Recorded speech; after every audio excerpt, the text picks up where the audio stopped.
Hello, everybody, and welcome to the newest edition of the Guys Night podcast, where the only rule is you have to be a guy, both literally and figuratively. Tonight, we got a special episode. We've got some people from around the area that specialize in the addiction and recovery, and we're excited to kind of share some stories, ask some questions, and hear a little bit about what the world can do better, really, and to help people in need. I think it's one of the biggest problems that we face as a country. So hopefully tonight we can get some great ideas that somebody just happens to hear and does something about. So I'll start with my right. Go ahead and just introduce yourself. Tell us a little about yourself. My name's Jesse. I'm a resident of Ohio. Work at a place called Evolve Behavioral Health as the operations director. We are a dual diagnosis recovery center. Greg, I'm an alcoholic. Scoot a little bit closer, bud. Sorry. I am a recovering heroin addict. I had 10 years on the 20th. I'm a Cleveland native, and I don't know. I work my ass off every day to stay sober. My name's Sean Mills. I'm a grateful recovering alcoholic. I live here in Medina now from Seville. I get to run my own construction company, thanks to God and being sober. I don't know. I'll pass it on. Well, I'm David. I'm regular member here on Guys Night podcast. Recent retired from a law enforcement career. I'm in real estate. Live here in the Cleveland area, and yeah, looking forward to hearing some stories. It's good meeting you guys, and also I think really looking forward to how this will benefit men and women who happen upon this channel, and maybe at varying stages of struggle themselves. For sure.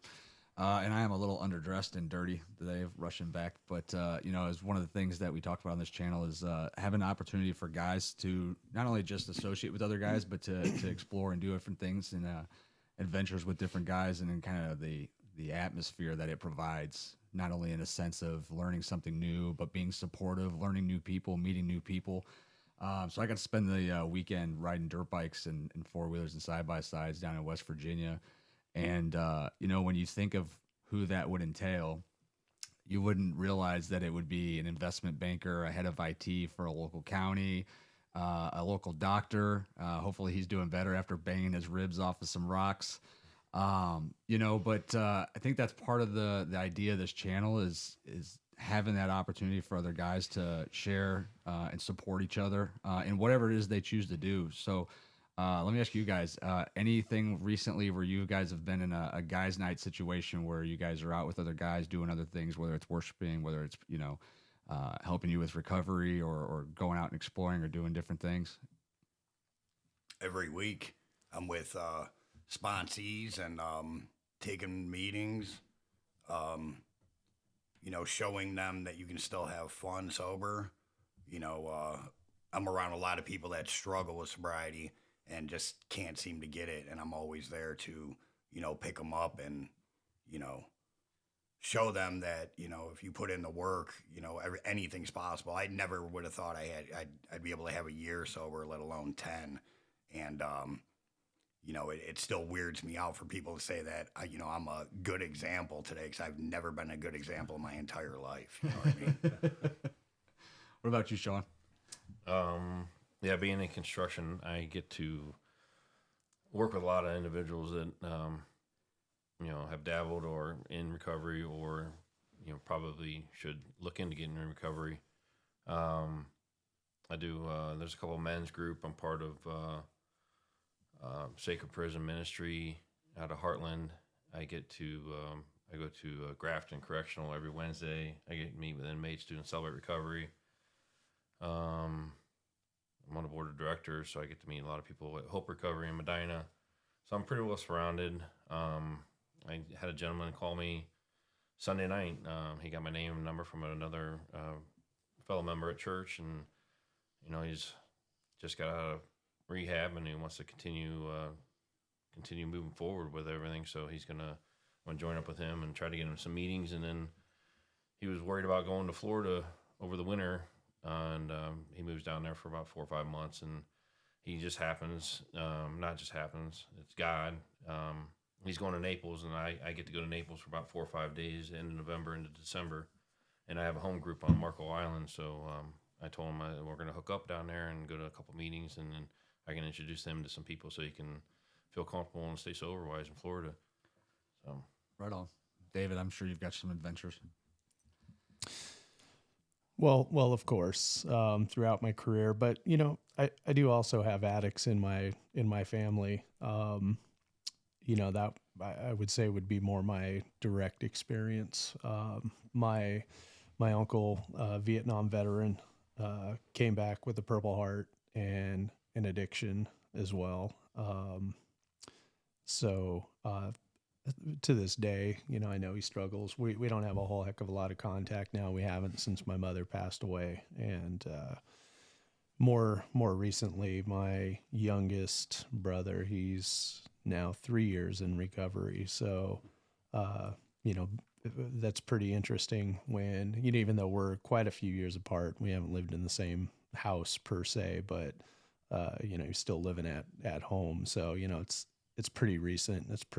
It's emotional, you know, so I know it from the side, not necessarily you know, there's you know, you're in law enforcement and then this brother over here is, you know, having difficulty. So there's definitely that side of it, but the toll on the family, you know, wanting to help the guy, but then also wanting to beat the shit out of the guy at the same time.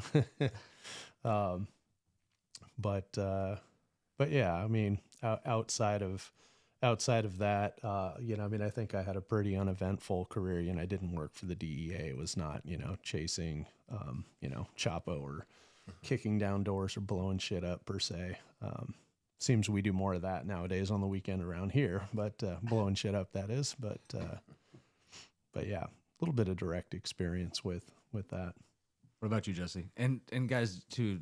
Obviously, you know, the show, we're going to talk a lot about addiction and helping and things like that. But I'm sure you guys all have stories too, where you guys just hang out with other guys and you guys are out fishing or doing whatever, right?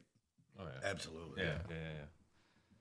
And I think that's the idea, is, you know, and the important part. So, Jesse, what about you recently? Anything that you've kind of put together or been around? Yeah, so recently I changed up a little bit of what I normally do for my guy time.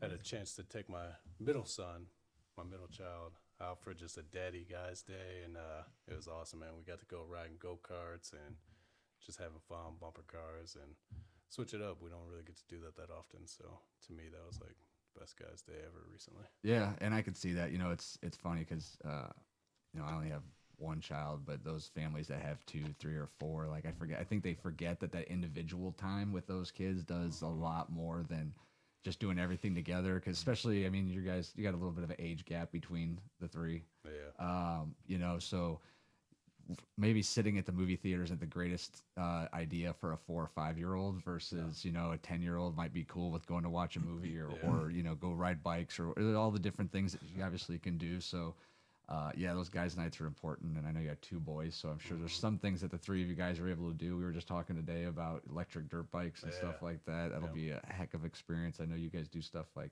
bodyboarding and stuff like that down in Florida. Do bodyboarding, skimboarding, mountain biking. Just try to keep them active. You know, lots of corrections to behavior. I don't want them to go down the same paths I went down as a kid. So, you know, try to catch that early at a young age. And then, I mean, do you have a group of guys that you hang out with on the side other than the boys? Obviously, family is super important, but Honestly, man, not really. Nowadays, I really just focus on family and career. Unfortunately, it's tough, but yeah. it's the biggest get together I've been to in a while. What about you guys? Yeah, I am. Yeah, it's hard for me to stay on top of being a recovering alcoholic, but it seems like at the forefront of my mind is to always talk about that. But no, definitely, I have 2 close cousins, brothers. I call them brothers. We hunt whenever we can, especially now we're getting into deer season. Fishing all the time on Lake Erie. My fiance's brother, we go fishing. We go to Ontario at least once or twice a year. Anything outdoorsy. I'm not much into. I love scuba diving. Guys I mean, there's usually some girls, but usually guys and going on trips and that, and so it's yeah, definitely I'd get some time for myself For sure. for sure. Yeah, all of my friends are alcoholics. I go golfing with them. I go fishing with them. You know, really all I do is golf lately. But it's kind of weird that I don't have any people that aren't alcoholics that are my friends. I mean, you and, you know, a couple other people, but I don't know, most of them are alcoholics. I surround myself with people just like me. Yeah, but on the same side of things, it sounds like you're on the good of that as far as you're trying to help other guys, you know, and Absolutely. be an influence on them. Yeah. So let's dig into some of that a little bit. You just said 10 years. Yeah. Holy smokes, it's a long time. It is. No drinks, no smoke, no No booze, nothing. none of that, right? Nothing. Let's talk about, you know, not just the last 10 years, but how about the few years leading up to that? I mean, how did you end up deciding that, one, you needed to make the decision to do it? Who did you have kind of in your corner to help you get through that? Because I mean, it's one thing to have some self power, but obviously that's something you lose when you go through that stage, I'd imagine. Absolutely. Right? So I believe I was an alcoholic, you know, when I was a kid before I picked anything up. I was a liar, a cheat, a thief.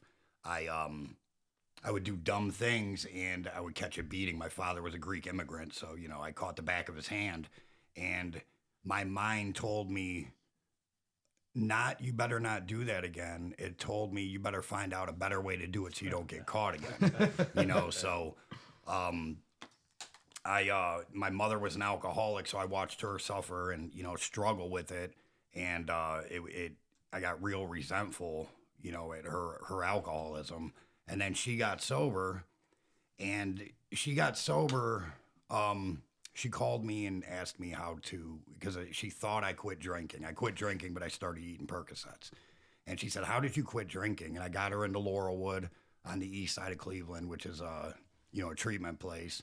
And she started working, you know, AA. So I saw this work in her life. So I knew it was possible, but I thought I was different. You know, I ended up becoming a heroin addict, and I thought I was different than an alcoholic.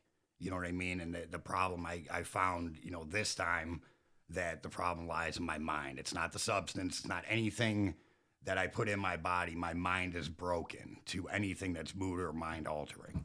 But So when you say that, so you know, you've heard the saying, like, people say I have an addictive personality, right? Where Yeah. like you get into something and like you go overboard on it. Is that what you mean when you say like your mind's broken? Yeah, kind of like you absolutely. like you can't just do it half-ass.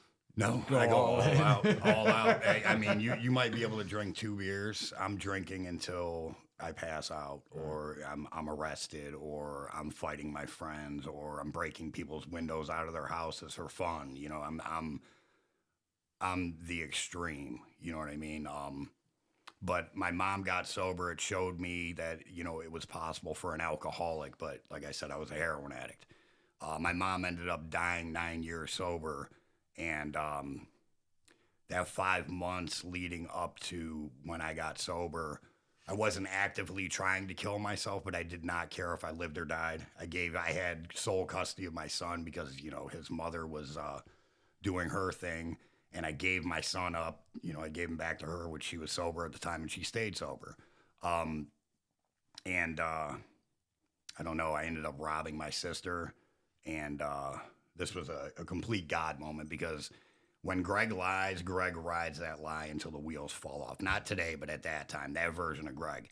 And my sister said, just be honest. And this was a God moment, and I got honest. I told her, yeah, I robbed you.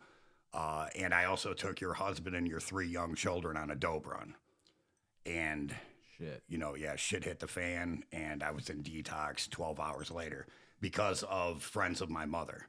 My mother's AA friends got me into Stella Maris detox, and that was that. You know what I mean? Wow. So that was the last time. That was the last time. Yep. So- Watching the Browns game, I got high for one last time, and the Browns were not good at that time, so you know what I mean? So some things don't change in 10 years. No. But I go to Browns games, and I don't feel the need to get drunk. You know what I mean? awesome. Like, it's amazing, and drunk people at the Browns games kind of annoy me now. You know what I mean? I used to be that guy. Yeah, hearing some of your stories, like, fortunately, I have not been to the point where I don't stop. Like, but I am curious, and Sean, I'd like your response on this too. But for me, like, don't get me wrong, I like to tie it off, and sometimes I have too much of a good time. But like the next day, I'm always in like the most depressive mode where all I can think is everything negative going in my life, right?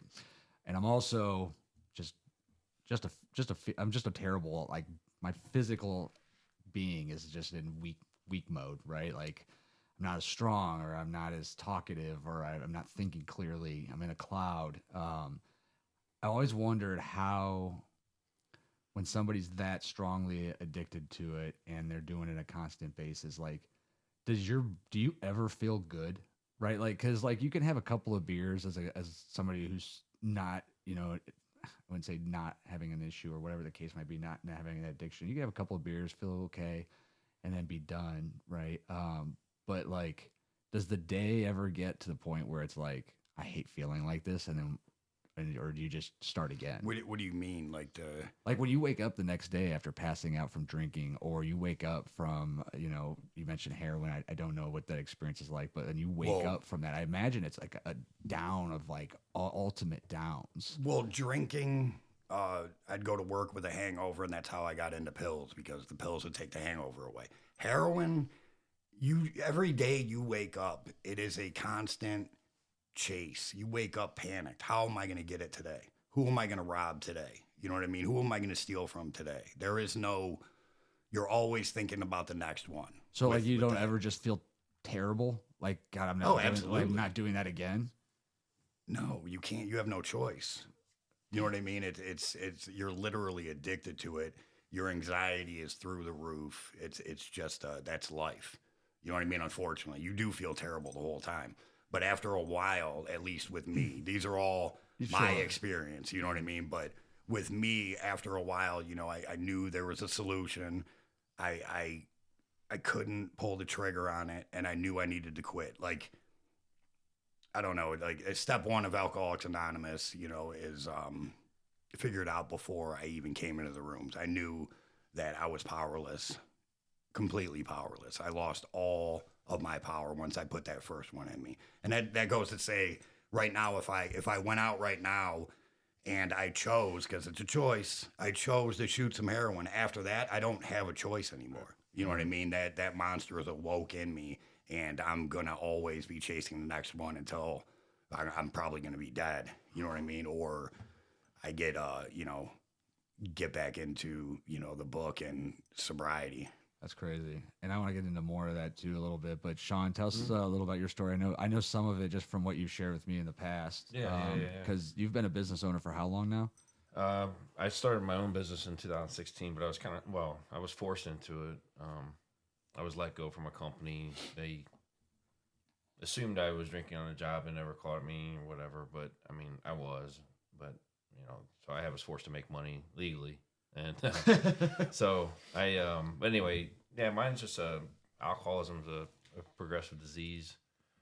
Even in I can look back down in my late 20s and maybe even in the early 30s. Definitely was like, man, I've got to figure it out, and then spend my my whole life trying to figure it out. Try to control it and then in the morning I would wake up, I'd feel bad, but then it was like you start drinking at like noon, and then noon becomes 11, then comes 10, then comes 6 a.m. And then now it's like.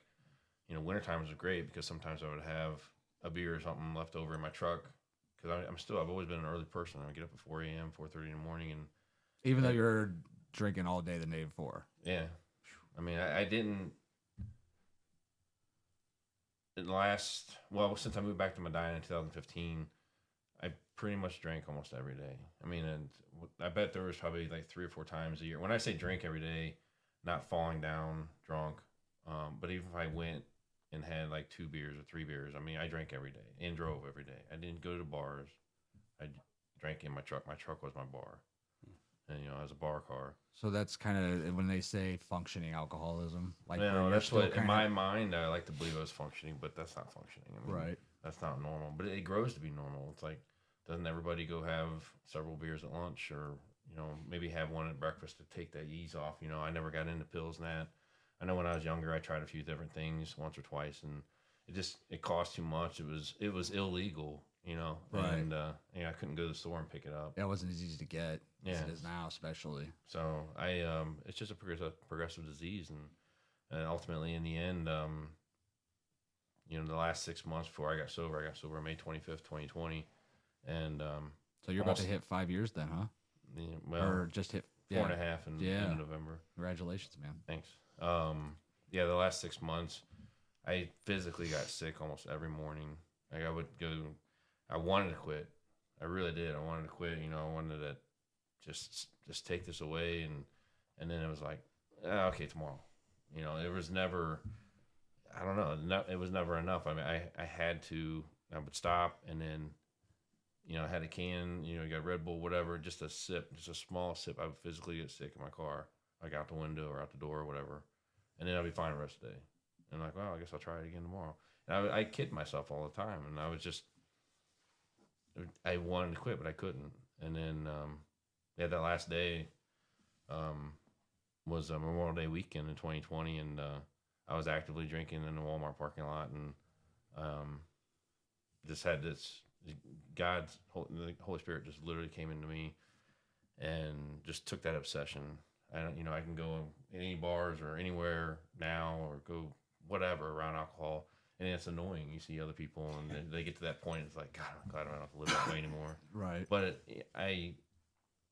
I keep that, and I remember all the bad times, and you know, I had some great times, you know, going out and having some drink with friends and stuff, and family or whoever. But it just wasn't enough. But God just took that obsession away from me, and the very next day, I was at my cousin's house, and my family did an intervention, so I knew God's like really hit me hard. To, like, so listen. it was like something that came to your head, but then literally the next day it was like reinforced. Right. You know, we talked the last time I think we were on this podcast. We talked about the story where like the guy's the guy gets warned that the flood's coming, right? And he goes, "Oh, I'll be fine." And then he's, you know, a boat comes by, "Oh, I'll be okay." Like God you only needed two. You just needed the helicopter to be like, "Hey, dude, you're screwed. You need some help." And that's where family just happened to be there at that point in time before it got too late. You know, now being sober, I have a clear mind, and I can look at many things, people that are put in my life. You know, my kids' godparents. You know, and that's one major. John. You know, he knew I had a problem, and you know, that's a person. It was God. You know, put him in my life, and there's many other instances in my life where I know that was God working, trying to like, dude, you don't have a hold of this. Let me do it. So, and alcoholism, I know both my father and my stepfather are both pretty bad. In fact, the one of the blinding memories I have of my father was we were at my uncle's house in Santa Barbara, California. He had a beautiful house, and we were at my stepdad, I guess you would call him, but I consider my dad. He was in my life the longest, and him and I were we slept out in the movie theater room that my uncle had. And he also had like a small bar. And at that point, I know my dad had been sober for some time, but something just tipped him off that night. And he drank like a half a gallon of vodka. It might have been bigger than that. It was those bottles that are like yay tie and they have a thing out the top of them or whatever. And he drank the entire thing. And like the next day, I remember having to like help my mom get him into the passenger side of our 4Runner. I remember taking him to detox center because like coming back from alcoholism is supposedly sometimes more scary than even drugs on like what your body goes through. Right. So tell us, kill you. yeah, I mean, I've heard that. I mean, I did, like I said, I haven't been through that scenario, but like the stories you hear are awful. So, you know, you mentioned they have the intervention with you. Did you go to rehab at that point? Yeah, so that was in 2020, 2017. It was heavily on my mind that I had a drinking problem, and I was still trying to control it and this and that. Well, they started a Celebrate Recovery. Try to scoot a little closer to the mic. Sorry, brother. They started a Celebrate Recovery at Heartland Church in Medina, where I go to church, and I was like, I was curious, and I would go there, but I just wasn't honest with myself, and I wasn't honest with the other people, and it was like another night that, I could maybe go out and have a couple more on the way to church, drink some coffee, talk to people, and then maybe drink another two on the way home. And, I knew I had a problem, but I just I didn't know how to deal with it. But so anyway, yeah, after I got, after the intervention, I knew people in the program from Celebrate Recovery. I started making a couple phone calls, and 2 days later, they got me into. I found a bed at Parkman out in Warren, Ohio, and it's an amazing recovery center. And I spent a month out there and discharged, and then hit the ground running. I was living in fear. You know, I'd learned that it wasn't so much the drink or the drug, but it was in my mind. You know, this obsession with my mind is just I had to get away from not being able to go pick it up on my own. And I got that part of my system. You know, I wanted to quit, and now I had this extra reinforcement of this power that, you know, God has got me. You know, it's an amazing thing. You know, I didn't, for some reason, he took care of me in there. I mean, I had some shakes and stuff like that, and sweats, a lot of sweats and stuff like that, but nothing real bad where you know, they had to give me anything, or you know, it was just a bad long hangover for a week at least. So what do they do? So you show up at the recovery center day number one. That's got to be interesting, right? Because you're taking your life and you're putting it in their hands, right? You live Yeah. there for a month. Yeah, Right? so you go in there and you go in, you check in. You know, they take your phone, they take all. They basically give you scrubs like you're going to jail, and that's what I felt. I was like, well, I've worn stuff like this before, and you know, they check you in, and you just kind of wander around. You want to talk to some people and this and that, and it's just that first 7 days is all detox, and they did. And now this is during COVID, so it definitely ran a lot different then. God, I can only imagine what that was like. I tell you what, COVID was the best thing that ever happened to me, because you know, I had a couple jobs going on where, you know, I was being honest for the most part, but they asked me not to come in because of the COVID going around, and I didn't have any way to get out of the house, to go anywhere, to go drink. And then, you know, maybe that was the third thing that, you know, God was putting in my life. Like, listen, we're gonna shut your life down. You're gonna get sober. And but yeah, no, Parkman. The first 7 days, you have a room. You might have a bunkie and not a bunkie, and there's TVs and a lot of healthy food, and they do have a couple meetings, and then just kind of get through the day. And then you get through this first 7 days, and then they have a couple homes there for guys and girls, and you live there for. So they've got a medical staff there to Yeah. help in case Yeah. like your body's going Yeah, into shock and then things. they you know, they do blood draws and, you know, everything else, and that's, you know, I met with a nurse, and she's telling me, okay, we got your blood works back, your pancreas and everything. They're playing uncle. You're like, you know, you need to stop. You know, a lot of the stuff can heal, and but you need to stop. You know. So you mentioned recovery center that you went to, and obviously, Jesse, that's why we got here. You own two-part business, correct? One is sober living homes, and then the other is also recovery center type thing, or how's that work for you guys? So one is Evolve Behavioral Health, which is an outpatient treatment center. The other aspect of it is we have transitional housing for clients who need safe, supportive housing during treatment. So are people coming to you in the same scenario that these guys two are, where they're, you know, completely off the wagon and they need the help to get sober, or is that not something that you personally have to deal with?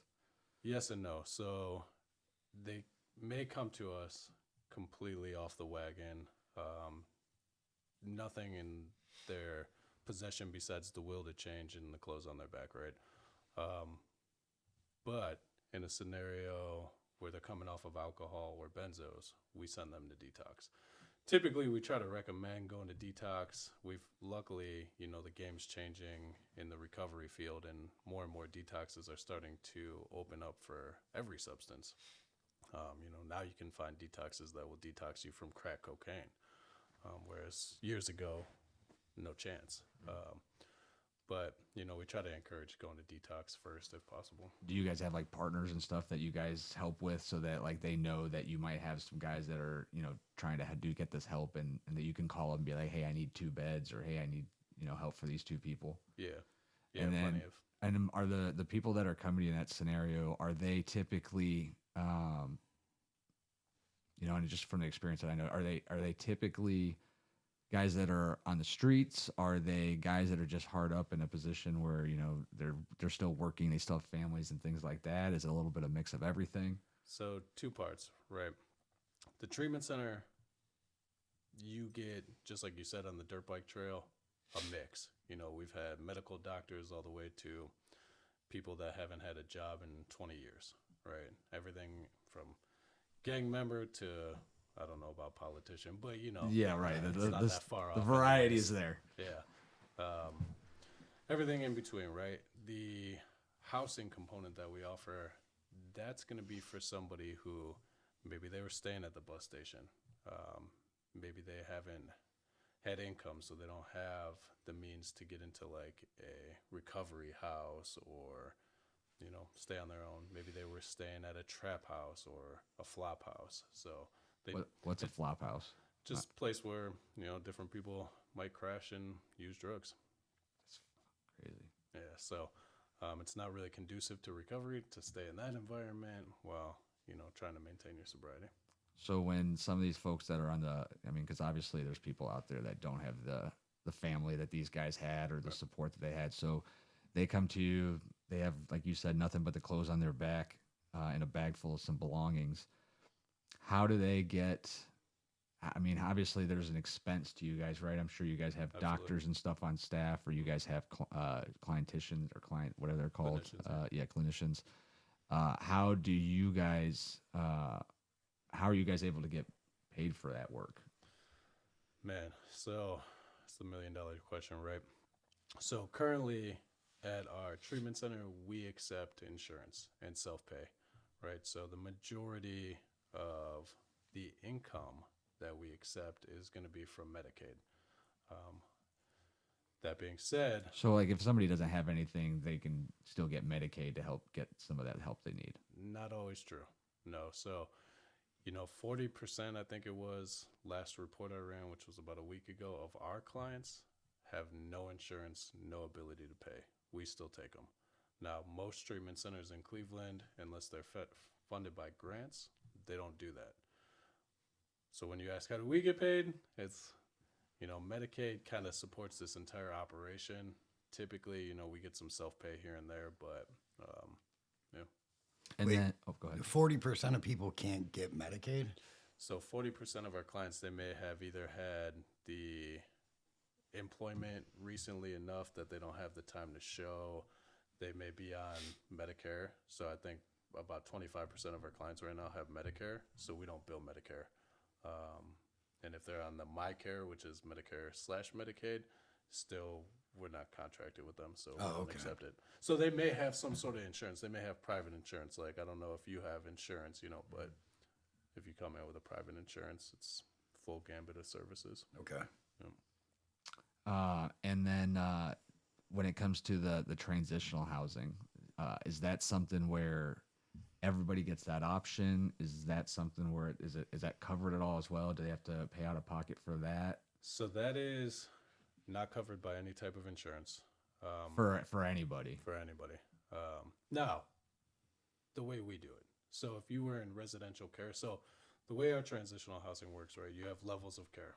And we are maximum level of care 2.5, which is up to PHP housing. So What's so PHP? I don't understand that. I don't know partial what that is. hospitalization program. So basically, So, like, your housing is more than a house. You offer other services to people who live there. Is that what that means? no, so our housing part is designed for clients who need treatment, but they're not clinically or medically necessary to go to residential care. So residential care, you're starting to dabble in that line of you might be a danger to yourself or others, and you need personal care services. So you might need help taking your medication. You might need help, you know, whatever, with your day-to-day life. Our clients, they have some self-sufficient ability, but they just don't have the safe or supportive or income to have housing. Gotcha. And so how is that covered, or how do they pay for that? So if somebody comes in and they have the means, right? So whether that's, you know, they have shares in an oil rig, right? Whatever. Then, you know, they would pay their weekly rent, right? If not, then the way we operate is we have a scholarship program that's paid for completely out of our bottom line, right? No insurance, no grants, nothing. And then we actually cover the, you know, cost for their bed. That way we can make sure they have access to treatment. Now, and I can't imagine what that scenario is like, but obviously a lot of these people come off the streets, right? So they don't have jobs, they don't have anything. So what are they doing on like a daily basis? So if they're coming through the treatment services, right, the housing, they're going to get up. Typically, most of our clients, it's encouraged that they start their day with prayer, meditation, kind of get in the right mindset before you come into the office. Then Monday through Friday, they're going to come into the office, typically go through group counseling. Depending on the case, they may have case management services. So let's say you racked up some charges or you have issues with child support, trying to get food stamps, whatever it may be, case manager can help you with that. 90% of our clients that come in have some sort of trauma, right? So we're going to be trying to do trauma counseling, trauma therapy, different modalities such as CBT, DBT. And do you guys have like actual doctors that are in those houses with them, or do they work out of somewhere like neutral that they can go to, or how does that work? So no doctors on staff. The highest medical staff we have is RN, but we have the office, which is where all the counseling and clinical services take place, and then the houses is kind of a separate program. So the housing component, we are rehabilitating somebody to be ready to be housed on their own. So for example, if you are somebody who's chronically suffered from homelessness, right? Following rules probably isn't in your forte, right? We can't send you to a recovery house because you're going to get kicked out of most places. If you go up to, the housing manager and you say, fuck you, I'm not meditating this morning. Hit the road, buddy. You're gone. Like it's optional. Yeah. Here, we got to understand that people come in with behavioral problems, thinking problems, right? Stinking thinking. Some of you may be aware of that term, right? We have to help people adjust those type of behaviors before they are set up for failure, right? If we set them up with, all right, before you react like that next time, let's tone it down, take a couple deep breaths, whatever it may be, right? Now they're going to have a more successful transition to that, semi-permanent or permanent housing. So what are, and I know you guys probably you can interject if you've got questions too, but to me, like I hear like, some things, but like how are they taught to be a citizen again? Right. Like, it's like school, when you're going through school and you're going through these different things, like you learn like, hey, you got to get a job, or hey, you got to do this, or this is how you keep your house clean, or this is like, you just learn these different things through life. And obviously these are folks that haven't had that opportunity for whatever the reason. So is there like partnerships with like, I just looked up some simple things like having a halfway house, like the location you're in, is it close to like employment opportunities, and do you guys help them with like transportation to work? Do you help them, and then are they required to stay sober when they're with you so that these employers can like say like, yeah, I can vouch for this person, like they're going to be sober while they live here, they'll be a good employee? Do you guys offer anything like that, or have stuff like set up with like employers? And then two, do you guys do like, we talk about guys night, like going fishing or going golfing, or do you guys set up things like that to kind of get them out of that terror, like get them used to doing stuff that they maybe haven't done in 5, 10, 15, 20 years, sometimes ever for some of these young people? Like, is there things set up to help them kind of learn how to be a human again in that sense? I don't mean that derogatory. No, I just mean like they're not citizens at that point. So those are both great questions. So to answer the first question, at our treatment center, the way it operates, right? First things first, we have to just get you here and allow your brain to kind of defog, right? That's first stage, right? I can't teach you how to operate machinery if you're still, just completely foggy. Once we start getting a couple weeks in, right, you have some sobriety, maybe you've started digging up some of these issues and talking about it. Now we start working on life skills training, right? So me personally, I'm not the best cleaner. Even years into my sobriety, I still suck at cleaning. I think I do a great job, right? I'll trim my beard and then I'm like, all right, I wiped it all up. And then my wife's like, why'd you leave the sink so dirty? I'm like, what are you talking about? Meanwhile, Cleaned she's it got a up. pile of laundry sitting next to hers with 3 pairs of underwear and 6 bras. And we're like, yeah, it's my fault the bathroom's dirty. Yeah. But so I mean, we do the life skills training at the house. We encourage, chores to be done. We used to have a mindset years ago: do the chores or face some sort of learning, like repercussion or whatever. Now it's kind of more of an approach. Hey, you don't know how to vacuum? Let me show you, right?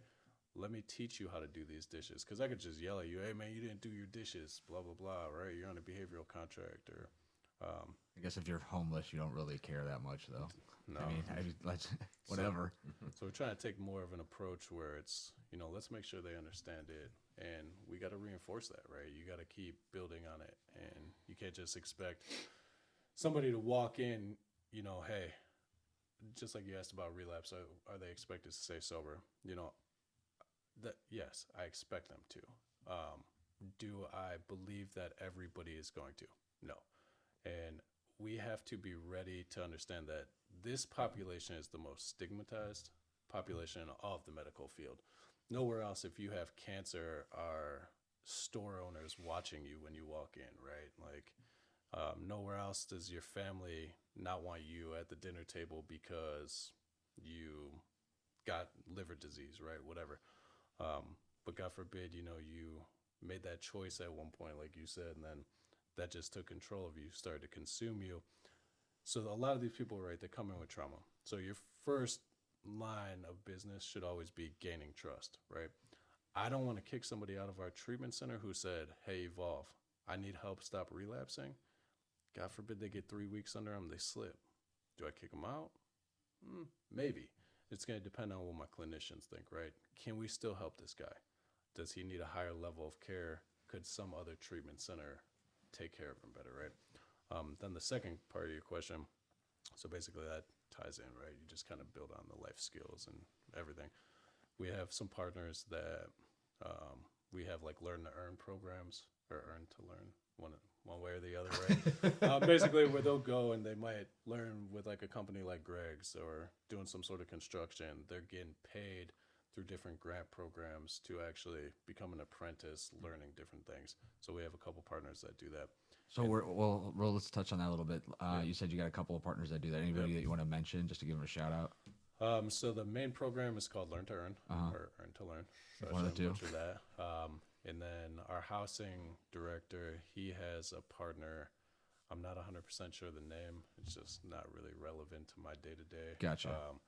But the second part, though, the second question that you asked, having fun in sobriety is actually what led me to staying with this role versus the businesses I was running before here. So when I started with Evolve, I was running a marketing company and a pool business, right? I didn't realize, because I myself have clean time, right? I'm in recovery. I didn't realize that there were so many options for people that needed help, right? The way I got sober was a lot different than the way Greg got sober. It sounds like a lot different here. I grew up in the rooms with my mom, right? My mom was in AA, you know that from Nina. And I held resentments towards AA because of that. I was always, my mom had 30-some years, blah, blah, blah. And here I am, assault on an officer charges because I'm wasted, right? And just all these different ideas, right? Well, I started here and I realized, hey, these people can hang out and be sober and have fun. And I was kind of attracted to that. So we try to the full extent we can, right? Because like I said, a lot of our clients are uninsurable or insurance we don't accept. But like this weekend, we took 10 of our clients that are doing the right things and being good examples for others, and we took them to a haunted house. 2 weeks before, we took a bunch of people to Cedar Point, and this isn't stuff that gets funded by any type of thing besides our bottom line. But at the end of the day, it's, can I pay the staff? Yes. Can I keep the bills on? Yes. Everything else, let's try to just grow this and show people that they can recover, because we do recover. And there's a lot of different routes, man. That's like the one thing that I've been trying to show people, right? A lot of different routes to recovery. I would like to see more on ramps to recovery, right? Like make it easier, more accessible for people when they're looking for help to be able to get help. You got Greg. Look, you're about to say something. What everybody knows, I feel like everybody I met knows that there's places they can go to get sober. You know what I mean? And the whole stigma thing, like, I don't get wrapped up in that at all because when I was out there robbing people, that stigma, you know what I mean? It was justified. Yeah. The only stigma I have a problem with is, you know, they will never get sober because I'm living example of, you know what I mean? I was bottom of the barrel, you know, piece of shit junkie, you know what I mean? And I got sober, you know what I mean? What program do you have that teaches somebody to be a citizen again? Like I don't know which program that actually is. So it's kind of a collection of the entire program, right? It's not just. What do you guys offer?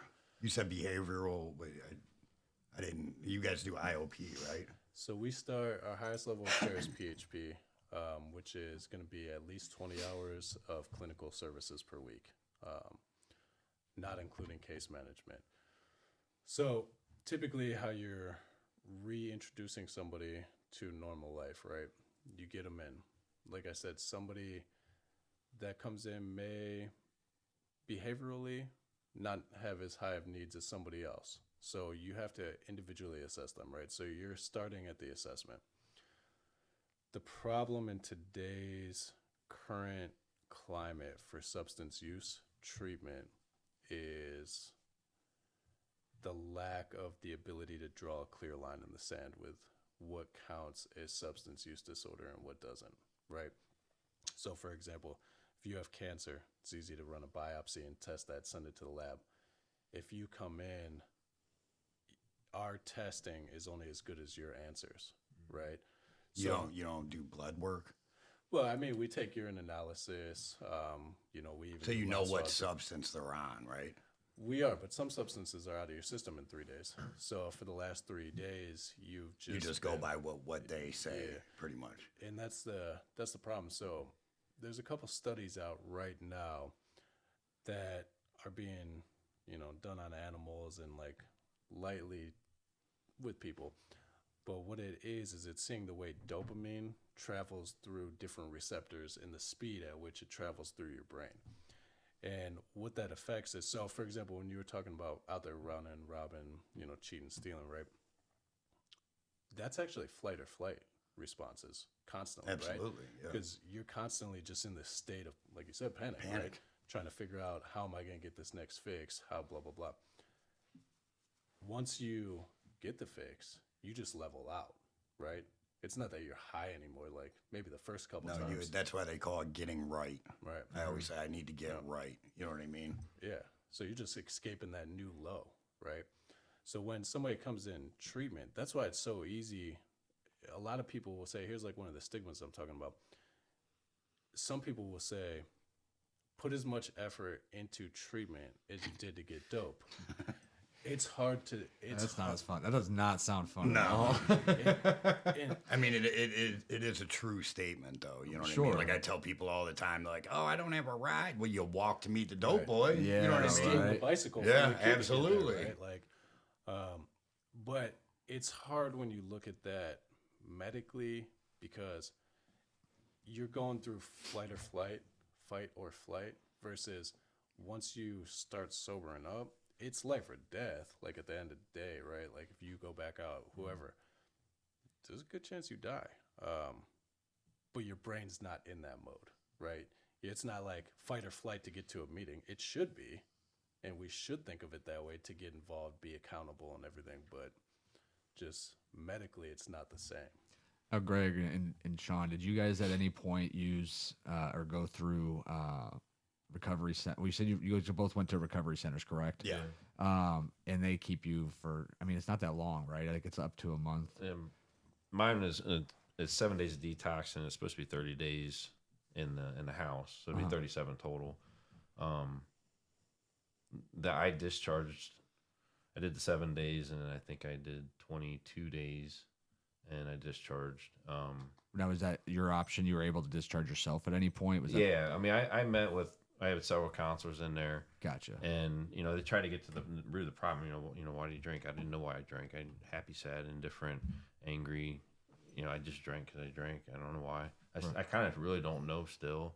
I mean, I've worked on myself over the last 4.5 years. Like things have got under my skin, and how I used to cope and stuff like that. But yeah, after about 22 days in the house, and that I worked with these counselors, and it's the honesty program. I mean, if you're not honest with your counselors and that, you can't get the help because they're going to just go off of what you say. Yep. That had to get just deep down honest with myself and God, and just this is why I might feel towards this way or this situation, and I got the help, and I learned and listened and took notes, and that obsession was gone, but they trusted me and my answers, and I trusted myself, and I discharged. I got my certificate and all that, but yeah, I was eager to get back to life. I was eager to get back to home and get to meetings and stuff. And What about you, Greg? I was in treatment for 6 months. I was in Stella Maris dorms for 6 months, and when I left there, I was scared to leave there. To be honest, I can imagine. it was because you got all that help, yeah. right? It's not not an I thing, but you've got like things preventing you from actually giving up. Yeah, I mean, yeah, you're kind of stuck. I mean, you could leave anytime you want. You know what I mean? But I just, the first 3 months there, I screwed around. I thought it was like college, but I never been to college. But I assumed this is what college was like. You know Just what I mean? living in a place with Yeah, a bunch of absolutely. cool It people. was a bunch of idiots. But It was you're all like- talking shit, I sharing say stories. college, but it was like kindergarten. Like honestly, it was. But I screwed around, chasing yoga pants around for 3 months, and then everybody that was there before me, they would leave because it was their time to go, and they all got drunk or high.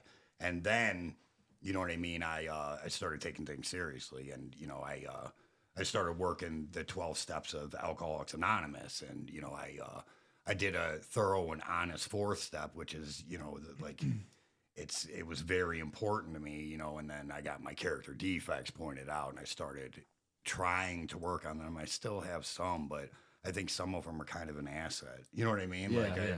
I'm an asshole. I'm very blunt. You know what I mean? straightforward. Yeah, absolutely. And Yeah. it is, some people say it's a character defect, but I help a lot of people that way. You know what I mean?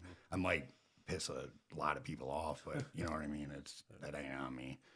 But David, when you're oh, go ahead. I was gonna say, when you're doing your character defects and stuff like that, and I've talked to a lot of people, is you got to find some character assets. Absolutely. Because you can't beat yourself down. I'm this, I'm that, I'm this, and that. But you are this person, and you do this, and you help people regardless of what they need, and so you can't just tear yourself down apart. You are a good person inside. Yeah, absolutely. I definitely have good intentions, but you said you don't know why you drank. I mean, I know me. I wasn't comfortable in my own skin. I was quiet. I mean, I wasn't quiet, but I drinking. Well, it started off with smoking weed, and that was just. I had a good time. I laughed, but drinking brought me out of my shell. You know what I mean? And then I just took it to the extreme, and I got violent, and like I said, I started eating opiates because that was a cure for hangover. And when I started eating opiates, I had no clue. It wasn't well known. Percocet I thought was as safe as Tylenol. I had no clue.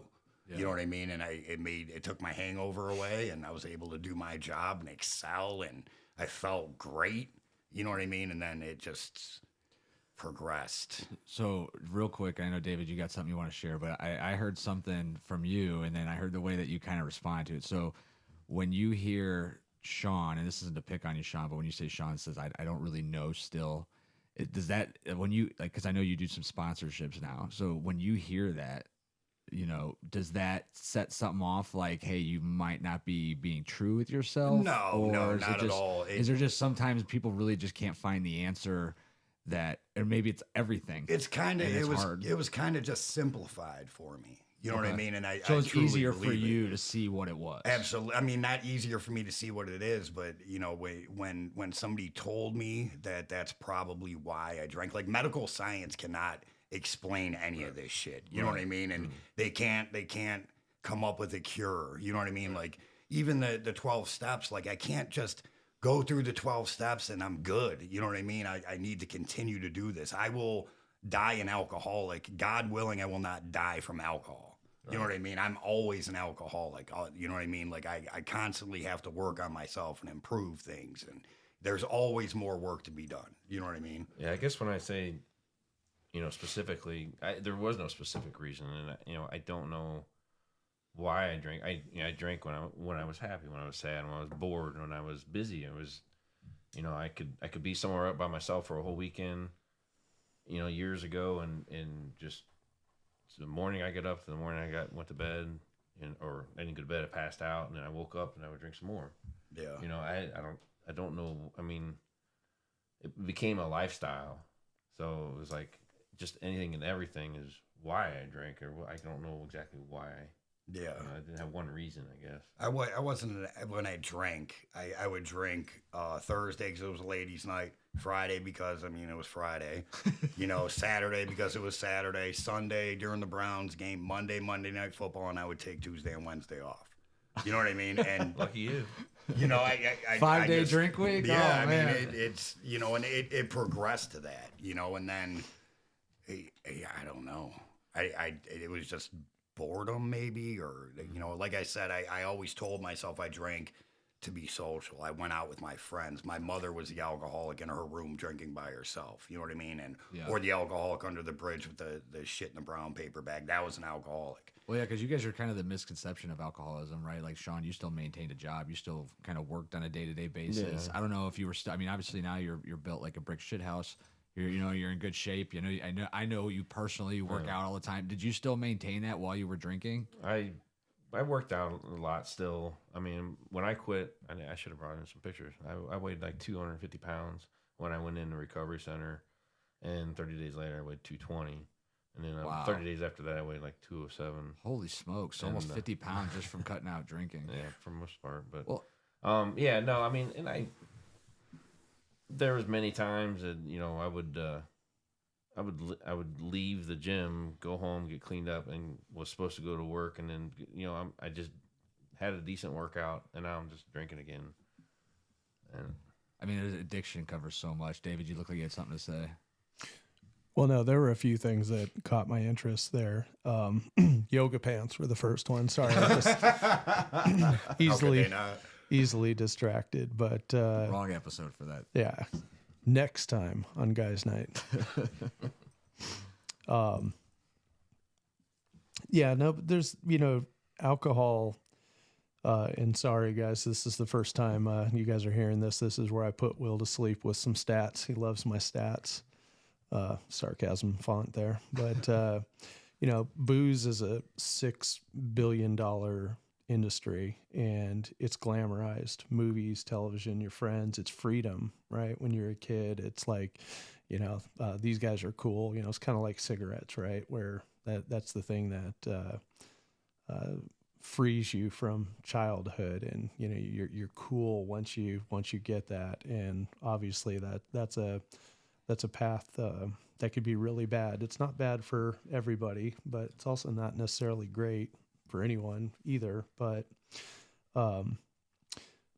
drugs, on the other hand, is somewhere between $360 and $500 billion. And that's just estimated based off of sales, because, the people in this business, they don't file tax returns. So we don't know receipts. There's no receipts. We don't know what their assets are or anything, but you could say that, drugs are also glamorized to an extent, but, there's no dark, shadowy figure hiding in the shadows that you just come walking by and it's like, hey, kid, you want to try some drugs? Like, That's what Dare told me. that's exactly what Dare said. Just say no. Just some I think creepy there was dude's gonna even come a out of the picture of bush. the shadowy guy. Yeah. Right. It's a friend, it's a family member, it's, a trauma source of something along those lines. So And just to touch on that too, it's funny because I don't know if you guys listened, but Theo Vaughn just recently had JD Vance on, right? And he made the joke with the potential next vice president. He's like, you can't even do cocaine in this country anymore. And my daughter, she's 15, and I had these conversations with her where it's like, you're at that age where people are going to smoke pot. Like there's just it's so available now that it's legal, right? But even before it was legal, it's so available. Um, you're gonna see people that are popping pills because they stole their mom's Vicodin pills, or they stole, this, or God forbid, you're gonna see people that are doing heroin or cocaine and things like this. The problem nowadays is like, and I told her all this time, is like, you're gonna think it's cool if you see your friends doing it and they're having fun and they're laughing. I said, but today's day and age, the difference from when I was a kid, and I was 30 years old before I tried cocaine, but like smoking pot and stuff like that in high school, like nowadays you don't know what you're getting. No. Like in anything that you do, you don't know if somebody's doing it to be a dick and just seeing how fucked up they could get you. You don't know if it's been laced with something that you don't even understand because your friend got it from their friend's friend or whatever the case might be. And it's like, there's so much more today's day and age. And then when you get into the pill aspect of it, like, I have fortunately have only been diagnosed or prescribed anything was when I got burned in Iraq. I got morphine pills, and like they run out. It's not like you can just buy those on the street, like, and they just put me to sleep. But like, you hear about the strength of like these opioids and stuff that were passed out like candy, years ago, and still today really are probably way over prescribed to people, and like what that leads to when that prescription's over. I mean, Greg, you mentioned pills kind of led to you into heroin, right? Yeah. So share that a little bit, because I'm interested to see, like, and I've never heard this story. So how did pills start, and then how did that end up going to, like, God, I can't imagine putting a needle in my arm, like, and putting some, like, I don't know, in the movies it's always like some brown crystal liquid looking thing, right? Absolutely brown. Well, I mean, now it's fentanyl, so it's gray. I mean, the color don't matter, but Right. like I said, I started taking Percocets because they got rid of my hangover. Then I found out they felt good, and I knew somebody that had OxyContin, and I would get them from them, and I would sell those. And then I was saying before the meeting, I got sick the first time, and I was explaining to somebody I was selling OxyContin to that I was sick. And he told me I was dope sick, and I got pissed off, like, you're the junkie. I'm not the junkie. And he said, dude, I couldn't get any Percocets. So he said, just snort a little bit of this. So I snorted a little bit of it. And, yeah, you know what I mean? It took care of everything. That's one thing. When you're dope sick, your body is aching. You know what I mean? Your knees hurt, everything hurts, your back hurts. You're shitting and throwing up. And your anxiety is through the roof. The second you do that, all that goes away. You know what I mean? It's insane how sick you get. Like, alcohol can kill you, alcohol withdrawal. Heroin withdrawal, you feel like you're dying and you wish you were dead. You know what I mean? But the way I got to heroin, you know what I mean? Like I said, all that stuff, I had no clue it was all the same thing as heroin. I didn't realize Percocets is, a derivative of, the opioid plant and all that. I didn't know anything about that.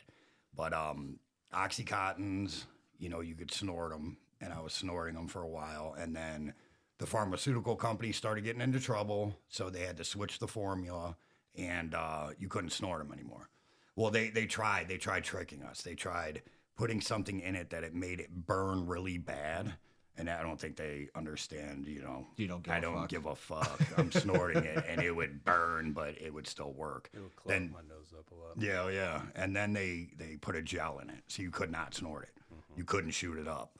And obviously, you're already way too far gone, and heroin, you know what I mean? And I snorted it for a while, and then in that life, you know what I mean? You meet people that do it other ways, and I was always one of those people. Heroin scared me in dare class. Cocaine, I was like, cool. Well, you get energy?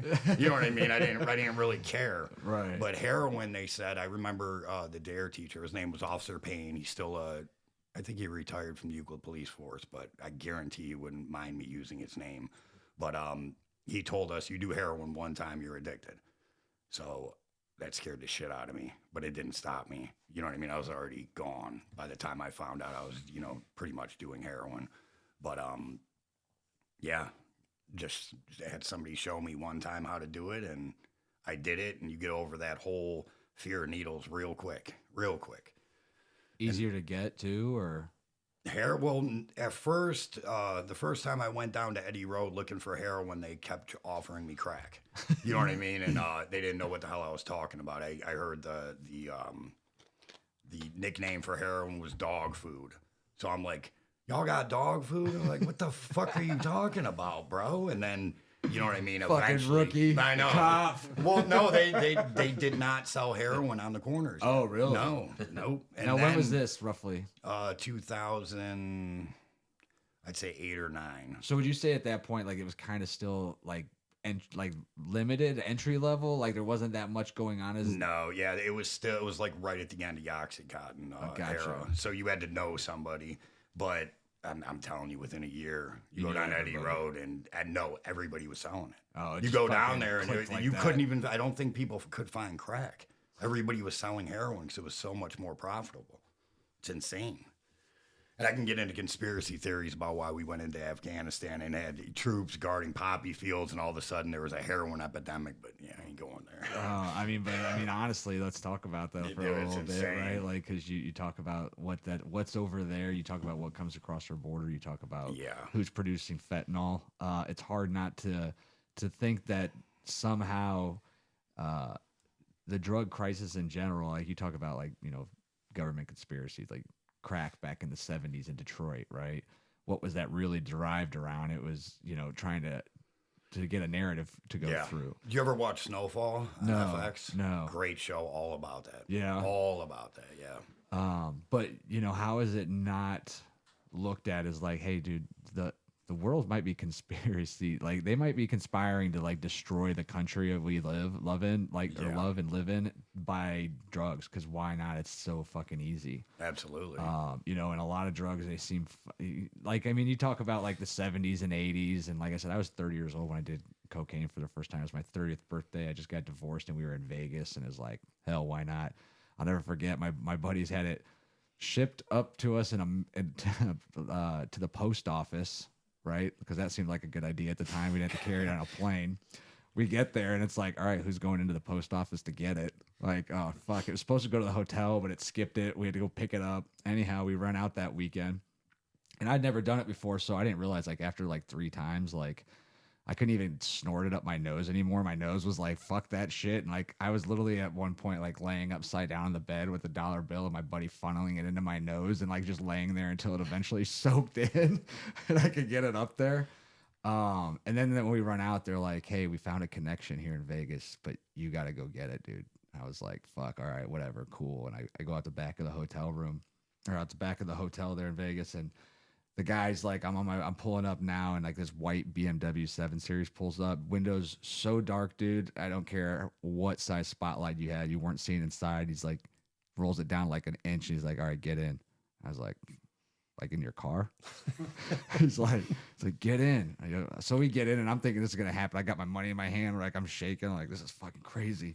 And all of a sudden he just takes off, and I'm like, what the fuck is going on? And we're like driving around Vegas, and he hands me it, and like, okay, here's the money. He's like, aren't you gonna fucking test it? And I was like, what do you mean? You want me to fucking do a line right here in the car? Like, he's like, no, motherfucker, lick your finger and fucking put it in your mouth. If it goes numb, that means it's good shit. And I'm like, bro, I don't know. This is all fucking new to me, dude. Just get me back to my hotel in one piece. I'm just a fucking white privileged dude from fucking Ohio. I'm fucking, but like, that seemed fun. Like at the, at the point I was having a good time, but like now, like, fuck, dude, you don't know what that could, like today, I'd be afraid to do anything. Cause I don't know if I'd have a good time or if I'd fucking come back hooked on fentanyl, because it's in everything now, Everything. right? That's why you cannot buy pills off the street. They are all fentanyl, all of them. So, coming off of heroin, I don't know if that's, I mean, obviously with fentanyl, did you have to do this? Is it Suboxone?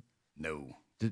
You didn't do it by choice, or is that, do I have that wrong? That's No, a different drug. they gave me shots at in detox for 3 days, and after that I did not take it. I have my own beliefs on Suboxone.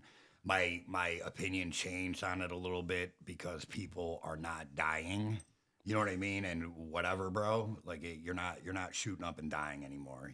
But Vivitrol does the same damn thing. But I don't know. I look at like some people get Suboxone, they don't take it as prescribed, and they get high off of it. You know what I mean? But Well, because I mean, I had got an employee who he had eventually worked his way off of it, which we were so proud of. But then he ended up overdosing and passing away. Yeah. Good friend of the family, really good guy. And it's crazy because I saw this dude on an everyday basis, like work his ass off, getting stuff done. And he'd be so proud. He'd be like, "Hey, Will, I just wanted to show you, man. I'm down to this tiny little piece or whatever versus the whole, the whole strip. acid square or whatever they put it on."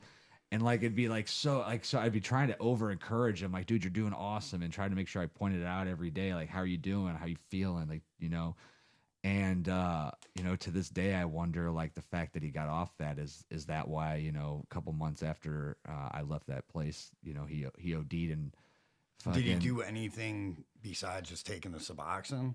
Well, no, at that point, no. He'd been off of it. So, but I mean, did he like work a program or did he go to AA meetings? No, or? I don't think so, honestly. I know he had an amazing family, mom and dad was around him, but no. And the other problem, and you can probably attest to this, is like, the people that are still, even though they're not around you every day, they're still there. And what ended up happening, he ended up at the wrong people's house that we're still using. We'll never know the truth, unfortunately, because he's just a regular dude that nobody's going to be doing some incredible investigation on. But it's hard not to believe that he might have OD'd in the house and was just taken out to his car and left there just to avoid. Very possible. And that's something I tell my daughter about too nowadays. I'm like, you think these are your friends? Like, if somebody ODs at a party, I guarantee you everybody's running.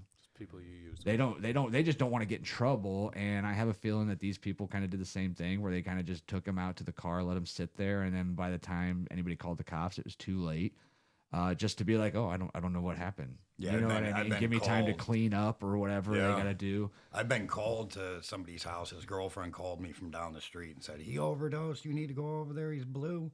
And I went over there and I called 911. I had to give one of my good friends mouth to mouth and chest compressions.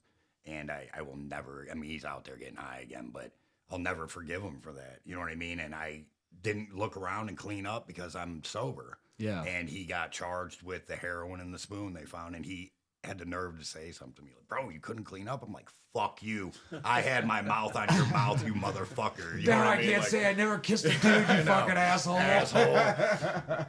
God, that's a fucking scary. And now you see him out there using again today. Yeah, it's unfortunate. Like I have one friend from 2014 that I was really good friends with that struggled for 5 years and he finally got sober.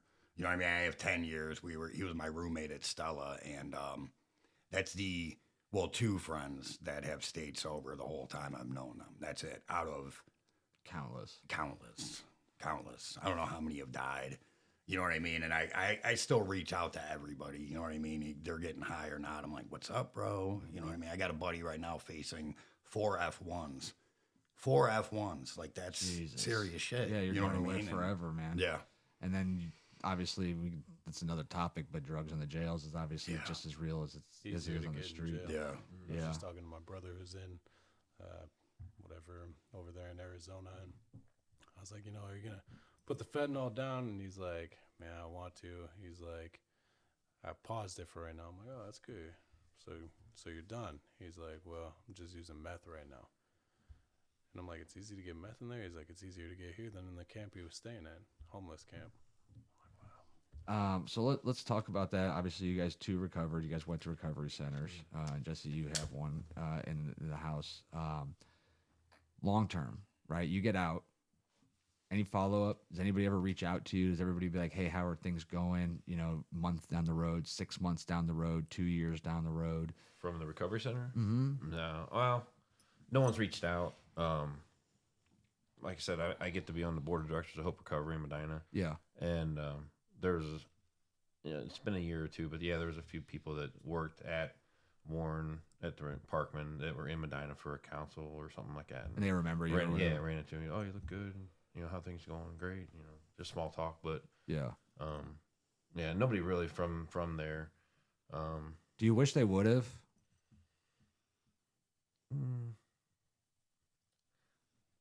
I don't know. I don't think it would have made a difference, really. Okay. Honestly, because I don't get to see them on a day to day. Maybe that's why. Yeah. I'm more invested in my closer friends that are in recovery now, and that many of them have slipped and they're back. I'm just glad to see them come back because I had a sponsee.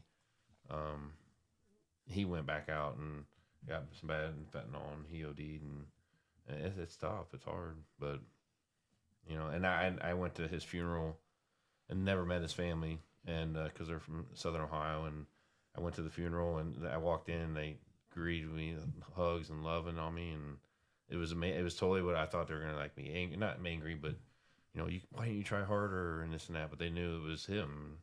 You can only do what you can do, and just talk to him and be the best man I can be. Yeah, that job as a sponsor has got to be pretty intense. How many people do you guys sponsor? Like on a? I don't have any right now. No. I have like 3 people now. I was like, just let me be an accountability partner. Yeah. I was like, I can talk. You can call me any time of the day. I'll talk to you whenever, and I have several times this week alone. Because you kind of got to devote. It's tough, time-consuming. especially running a business, managing your own sobriety and stuff like that. Because I mean, 5 years is a long time, but it's still 5 years isn't that long, right? Right. That position of being a sponsor is probably something that you have to take extremely serious. Yeah, and I mean, most of the guys that are new in the program that I meet, I try to. I think you'd be better off with someone that maybe they're retired. Yeah. That has more time. Because there's a lot of guys that need a lot of help as far as like meeting one-on-one every day, maybe even reading a book together, and I think it's a great thing. Yeah. I don't have time to do that. I mean, I wish I did. Sure. But that's why I'm like, here's my number, here's my email, call me, or I'll call and text them or whatever, and just say, hey, how's it going today? And I want to be there for something. them. Yeah, right. Something that you can take time. Now, Greg, from you, any long-term follow-up from the places that you were at? Anything they had set up for you or anything done? Well, the place I went through changed so much, but they have a alumni association that I'm not part of, but I stayed connected to that place probably 2 years I was down there. I mean, the first year I was down there every day. I would walk from Clark and Fulton to 25th in Detroit every day. You know what I mean? And I stayed connected. But they didn't do anything for you necessarily, like, hey, how are you doing today? Hey, you want to come in and visit or anything like that? No. I was a pain in the ass, though. You know what I mean? I was loud, obnoxious, vulgar. You know, I mean, I almost guarantee that people have bets on me not staying sober. You know what I mean? I was just a pain in the ass. I'm not the lovable cupcake I am right now. Definitely not at all. And then now, are you sponsoring people? Yeah, I got 4. I have 2 that have. I think the one has like 7 years now. The other one has 4 years. I got a new guy that I made read Big Book to me the whole way out here, and then I have another guy that relapsed that is back in treatment. Yeah. Yeah. How did you feel like any guilt or responsibility for the sponsee that overdosed? No. I mean, I no guilt fear or that. no guilt at all. I felt horrible for the family. Yeah. I mean, I he was fear what that. you're talking about doing guys trips. I mean, we went fishing a couple times up at Lake Erie, and I got pictures and this and that, and it's we had funny stories, and it's like sober funny stories, and it's good times, and then it hurt when he went back out. Yeah. But I was still there for him. I call him, talk to him, check on him, blow up his phone. Days would go, a week would go by, and I wouldn't hear from him, and then he would kind of check in, but he might have needed something. So I was like, I can't give you any money or anything like that, but I'll help you get here to here, or take you to a meeting and do this and that. I'm not gonna name it. Yeah, I'll buy you food. Yeah, I'm not giving you a dime, but I fear that. I fear like if that sponsee that thank God he made it back to treatment. If he would have died, if I would have felt like I should have done more, or I just know I did everything I could Absolutely. on that day. Good. Any day. I hope I feel that way. Hopefully, I never have Well, to. man, deal well, with you that. go like right today. Yeah. Everybody you've talked to, you did all you can do. Yeah. Million power. You go to bed at night. And, Yeah. hope they make it up the next day. Absolutely. Now, Jesse, on your half, do you guys do anything? And obviously, it's probably harder in the sense that a lot of the people that you mentioned, don't have really a place to call home afterwards. But what kind of long term options these guys have? You know, because I think that's the biggest. You know, to me, it would be the scariest thing is whether you go through a home or you go through rehab is when you leave, right? Like if I go through these transition homes, and even if I do it right, and I think I'm being the model citizen in the home, and I'm set up with the opportunity to work for somebody and get my like I still am responsible for myself at night. I'm sitting there by myself because I might not have any friends because I'm trying to avoid the friends that got me in this situation or were with me in this situation, not necessarily got me there. What options do you have for these guys? Do you guys still hold like ongoing support groups? Do you offer people an opportunity to, hey, if you need a date night in the house, we'll make a bed for you? You know, what's out there for these guys long term for when they need this help? So that's a great question. So, as part of our organization, we have a sober club. It's open to whoever, but it's called Rise Above Cafe. And what I've been trying to establish over the last probably year and a half, this is something that we just pay for every morning or every Sunday. We try every Sunday to get all of our residents to go and have a free breakfast, cooked at the cafe. And then all of our alumni, we do half off breakfast. And then, general public, it's like $6 or whatever for a big breakfast. But the purpose of that is to just try to establish this routine of Sunday morning. I go and I hang out and yada, yada. But you're right. I mean, we take that transition and discharge, serious, because even discharging from that level of care, that 2.5, which is that partial hospitalization, to 2.1, you go from being somewhere 6 days a week to now you're only there for 3 hours, a couple evenings a week. What do you do with all that time, right? So if you take somebody who's just, like I said, that fight or flight, just life is chaotic, unmanageable by themselves, powerless, right? To putting them where they have too much free time too soon, it's dangerous, right? So you got to set them up. You got to make sure that you help walk through any of the stressors that they might have, right? They might be facing legal problems. Try to help them navigate this system, navigate getting their license back. If they can't get their license back, showing them with peer support how to ride the bus. Where does the bus route go? Trying to get them set up with different companies. I know that you take a lot of guys that are in the program, and we try to set up different opportunities with people that would be a company like Greg, where we know it's sober guys on the crew. So construction notoriously is, there's a lot of drinking and stuff. So a lot of the guys that come through, they're from that background as well. So then sending them back out to the same place they just came from is dangerous. I think too, we learn, like I mentioned this weekend, we're out at a cabin, we're all having a good time riding bikes and stuff, but at night everybody's playing cards, having a drink, whatever the case might be. And unfortunately, that's hard for someone like you guys talk about, like, yeah, you got to be around that now, you can handle it now, but like, where do you find that same camaraderie when you just start? And that freaking pool is probably just beyond all thoughts of, the demon is literally tapping on your shoulder every day. And then, yeah, you can find some other guys that are kind of going through the same thing, but then, who's going to, it's got to be tough, right? Like, I wish there was more out there as far as like even publicly known groups, because there really isn't a lot that you don't hear it, at least, or you don't hear it advertised where it's like, hey, this Sunday we're going to go do this, or this Saturday. I know the church has men's night and they do some things, but I mean, those guys aren't obviously all clean. They still go out and have a beer and stuff like that. So, do you wish there was more of that stuff out there? Like, even now that you guys have been sober for a while and you find things to do, and do you still wish there was like a group of sober guys that you could like go out and go on a fishing trip with and just, I mean, I personally know a lot. I mean, we go golfing too. I didn't bring that up, but I know locally, like Hope Recovery in Medina, they always have sober events.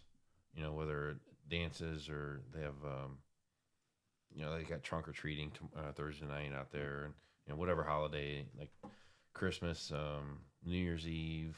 They'll have. I mean, they're always having Browns games. They'll have get-togethers, and so there's a place to go. There's always some kind of event that they're doing now. Yeah, now but it's also it's up to that person to look for that. Look for them events, and it's the people that you're around. So if you're sober and you get out and you're going to a new town or new city, I mean, you can ask for help. But if you don't, I mean, it could be tough. So here's a great example. Obviously, that's I forget what's your role with them, or is it just you just go there once in a while, or do you actually have a role with the organization with Hope Recovery? Yeah, now I'm on the board of directors. Okay. So we meet once a month every Friday, and then I'm also part of the finance, which is a Monday once a month. So do you guys connect with sober living homes, halfway homes, things like that, and say, hey, why don't you bring your guys out here for this event that we're having in the next month or two? So we merged this year with Kathy's house in Medina. Oh yeah, sure. So Familiar with that. Yeah, we have Kathy's house is the farm on 18. There's one in Brunswick and Wadsworth. So there's 3 or 4 of them in this area. Yeah. And you guys are all partnered up with them? Yeah. So do you guys do things like, hey, bring all your people out? Like, yeah, so because they work together. They help with there's mass transportation and emails things like that. the best they can. Yeah. And they also look for residents that have vehicles and transportation. I mean, there's a lot. All the beds are full. And all those houses. Yeah. Are they always full for the most part? Yeah. Same thing with yours. They're pretty much always full. Yeah. Yeah, that's crazy. Yeah, I mean the help is there. It's just outside of have enough beds. I mean, it's grown dramatically. Like I came right in the peak or right at the beginning of Hope Recovery, and I mean it was there maybe a year or two before me, but it's just really flourished. So it's interesting when I was doing some research on the way back from West Virginia today, and like when I searched up like sober living houses and sober living house successes, sober living house, just different random things that I just wanted to like get information on. They're almost all about how much money you could generate off of them. Why do you think there's not more of them out there then, if there's that much potential financially? So I think that's one of the big problems that's happening in Ohio right now. And Ohio's trying to combat this by placing a new law into effect January 1st, 2025. So it's already been voted on and so it's already in effect. Well, I mean, it'll go officially in effect. And what's that law? So basically it's changing. Right now you have 2 distinctions. You have sober living houses and recovery houses. Okay. A recovery house is something that is board approved, essentially. A sober living house could be you open this basement up and you say you got to be drug or alcohol free to live here. Okay. That being said, when you say board approved, what do you mean by that? So OMAS approved, and so certified essentially. Yeah, certified, gotcha. Yep. Okay.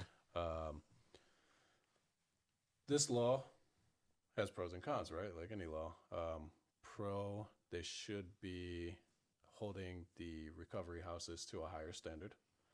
The con is houses that may operate fine but lower finances may not be able to stay in existence, right? Well, so the housing that will be available should be higher quality, but for people to stay compliant and legal, there will be less housing available for people who need it. So I'm just kind of looking it up, and that's essentially what it says. That everybody has to be certified. So what's entailed in being certified? I'm just trying to find some information here. It looks like there's a couple of different things, but do you know what are you guys currently certified? We are not a recovery residence, so totally different distinction. Gotcha. So are you guys going to be able to continue business with this law the way you guys are doing business? Yeah. So, and tell me again, what's the biggest difference between transitional housing? Is that what it is called? Yep. And a sober living house? So transitional housing is basically, think of the transition between, all right, a recovery residence would be like semi-permanent residency. You as the resident would be able to control your length of stay there. Ahead of time, right? Yeah, either ahead of time or just month by month, whatever. You're basically staying in a semi-supportive but mostly free environment, right? Just to kind of support you as you're getting back on track. Transitional housing is you are not on track and you need to be able to get to that semi-permanent place but you couldn't successfully just go in there right now, right? So that was that example I gave earlier where, you know, somebody may have behavioral problems. They might not be ready to stop using yet, right? They might still have a couple slips in their system before, you know, they can get it. So that's transitional housing. It's more very time limited. So we put 120 days from day of entry to day of exit. And the reason we do that is we found that longer periods help people who aren't doing the right thing slip further behind. Okay, so for example, rent's cheap. You know, there's volunteer opportunities where they You can say get rent's cheap. How much is rent at the? so every place is going to be different. Ours is $100 a week. You know, there's some places that charge 200. There's some places that charge 60, 50, 60, $70. It just depends. Gotcha. But, you know, so rent's less expensive, and we have opportunities where they can volunteer their time or do service work and, you know, get even further reductions from their rent. But if they start staying too long, they get comfortable. They get complacent. They stop being accountable. If I only got to make $40 a week for rent, you know, that's easy to do. But they have other guidelines they have to follow too. Do you guys have rules on sobriety when they live in the houses? Yeah. I mean, Like they have to be. Do they get drug tested often, weekly, tested. daily? Yeah, but if you're doing somewhat the right thing, right? So this goes back to helping them get into, you know, regular citizenship or whatever. Yeah, you're sober now. But what are you doing differently, right? If you're still just flopping at a house every day, if you're still just laying around and doing the minimum effort to survive, right? Is that really beneficial to you? So what we did is we figured out that, you know, 120 days, 4 months, gives them enough time to defog, gives us enough time to take them from that defogged stage to help them get set up with resources, which may be, you know, employment resources, helping them put together budgeting plans, right? I mean, if you've been living in a tent for the last 2 years, how often were you thinking, Yeah, what right. budget do I need, right? We help them put together these different plans. And then some people, you know, if they're more mental health, they might need to go to a group home afterwards, which is a more like a recovery residence, but for more mental health. If they're substance use, you know, probably setting them up with a longer term recovery house. So how when you guys talk like let's say I'm you know obviously 120 days I'm out. So is there like a process leading up to that where like, hey Will, you're 90 days, you got 30 days. What does that look like for the average person going through your program? So great question. You know, it starts at day one. It starts at entry. We got to let them know with orientation, right? Orientation and setting expectations for both the clients, you know, what we expect of you and what you can expect from us is the biggest thing, right? If you fail to orientate somebody and then at the 110-day mark, you're like, hey, you got 10 more days to go. Yeah. What, man? Like, Yeah. I didn't know. You know, and like I said, some people, it may just be a financial burden, and that's why they need the housing, and, you know, that's an easy hurdle.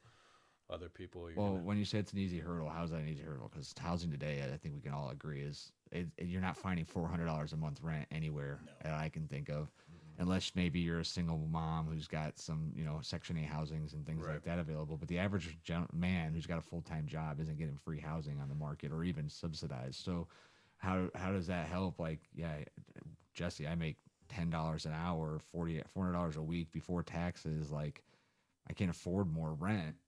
So great question, and we get this a lot, right? So at 120 days, I don't necessarily expect you to find your permanent housing, right? You're probably not applying for that mortgage at that 100-day mark. But what we are doing is we're putting together a long-term plan. So how you're asking, what's the follow-up, right? This program, our housing component, is our long-term, right? So you come in, what do we got to do? All right, your credit sucks, right? You've maxed out every credit card you own. We got to work with credit agencies to try to, you know, consolidate this. You're going to need to get some sort of job. Well, you can't work a job where you're going to group 5-6 days a week and then, you know, hitting 5 or 6 meetings after that's over, right? It's going to be hard to maintain a full-time job. So we got to be realistic, right? Maybe you're picking up some part-time shifts at a cafe or pizza shop, delivering pizzas, whatever. Let's put together this budget now. But you're doing all this in the first 120 days that they hit the I home? I would say the first probably 30 days, this is really just putting together the plans, getting the ideas going, right? Finding out from the client what they want, right? Because it's not my goal. If you come in the treatment center, your life is your life, right? Do you want to have a mansion one day? What do you got to do to get it? If you just want to live in some shed in your uncle's backyard, what do you got to do to get back into your uncle's backyard, right? Maybe we got to start rebuilding the relationship with your uncle, right? Maybe you robbed him at some point, and we got to start bringing him into family groups to kind of help him understand your addiction and what led to those choices. So the housing component is a long-term thing, but typically I'd say the standard flow, right? Standard flow. Most people are going to leave our program and enter into a recovery house. The recovery house is going to be their solution to lower rent until they can budget and save up for that next step. Maybe they get a girlfriend, boyfriend, whatever. So Recovery house is 3/4 house. So technically, 3/4 house and halfway houses are typically designated for like reentry programs through correctional, like by the technical But terms. technically, but yeah, you know what I but mean. yeah, in so- layman's terms, you're Layman's term, yeah. okay. 3/4 Wait, house. when do well, they hold go on, to hold on. I'm the? not sure what you mean by the difference. What do you mean correctional versus So you're coming out of jail, or you get into some sort of like aversion program. right? Where like I'm trying to avoid. So that's Yeah. typically what a halfway house is. That would be so halfway is you're halfway home, right? So it's that's where almost that like name some came form from. of like a probation, almost like, hey, let's see if you can Yeah, act like a normal person. But the recovery community adopted those terms. You know what I mean. Yeah, so it's yeah, not yeah, yeah. really. I So- you have know to what I be mean. careful when using them. But Yeah, for All sure. right, so you have transitional housing. So we're talking really about sober living houses, right? When Not when halfway. is transitional? Is that when they're in the program doing groups? Like when does that happen? The transitional. What part? So When do they entering go to the the housing? transitional housing? Yeah. so the housing is just where they stay, right? So the transitional housing is where they stay. So you're like while they're going through your behavioral assessments at your company, they're also living in your guys' houses. Correct. So I got you. They don't So- have to though. They So don't it's have to, really though. just I a, got you. it's just a place to live while they're actually going. I wasn't sure where the transitional house So came in. That's here's all. the difference, right? A recovery housing, there's no need for treatment, right? You could go to name a recovery house in Cleveland, right? And you don't necessarily have to go to treatment. That program might have their own rules, right? Where they suggest it. Like think about The Rock. Yeah. You're going to Licata if you need treatment, Yeah. typically, right? But that's typically because Licata will pay your rent, right? So that's why a lot of guys opt to go to that. And, you know, They'll maybe- pay their rent as long as they're in their Treatment behavioral or their services. treatment Yeah. center. So are you familiar with ProCop? I think you guys sent Yeah. people there. That's considered a recovery housing. I think they're recovery Okay. housing. Yeah. All right. See, I always I stayed there. I was there like a long 18 months. I ProCop's- called it a 3/4 house. You know Yeah. what I mean? I didn't. And it The is. I mean, distinction, I'm just not familiar with it. In transition housing, I wasn't familiar with what that technically was. the That's main, all. the main difference between transitional housing, where like when you go to ProCop, Yeah. or like Art Night, Dave Pine, any of these places, right? Yeah. You can typically stay as long as you need. Most Yeah, of you're them. paying your rent. Yeah, Yeah. as long as you're paying rent, Yeah. staying sober and not being a dick. So like Stella Maris dorms is transitional housing. I believe so. So technically- yeah, I actually have a meeting with them this week, and I was kind of curious more about their program. That was one of the points I was going to talk to them about. Or no, it's next week. Next week I have a meeting with Stella, where I'm going there to talk to someone. Yeah, yeah. No names, please. yeah, Shauna, for sure. I think Shauna. But anyways, but yeah, so the dorms would be similar to our setup. So like that Okay. new house on Forestdale that we're building. Yeah. Listen, Evolve catches a lot of heat in the community of recovery, and it's because a lot of the recovery community, it's just everybody has their own idea of recovery, right? Not saying any's right or wrong. You know, everybody, like I said, there's a lot of different routes, right? Some work really well. Some may only hit like 1 or 2 people that they work for. But anyways, this new house though that we're putting together, I'm trying to make it as nice as possible, but only semi-comfortable. So have you ever seen 2100? Yeah.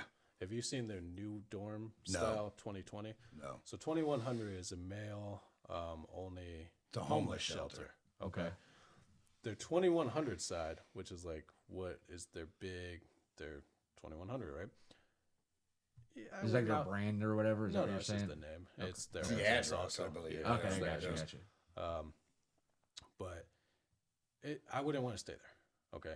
But they just got the new wing donated to them, which is the address is 2020. I wouldn't mind staying there. I wouldn't want to, but I wouldn't mind staying there, right?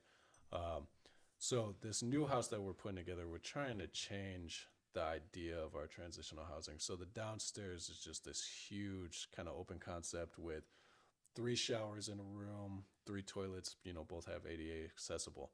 At first, in the recovery community, when we're kicking the idea around, they're like, wait, you're going to have 3 showers in a room, dorm style at a recovery house? Well, hold on, hear me out. We want the people to have a nice, clean shower, nice, warm water, living. But we don't want them to become too complacent in our program where they're like, this is all I need.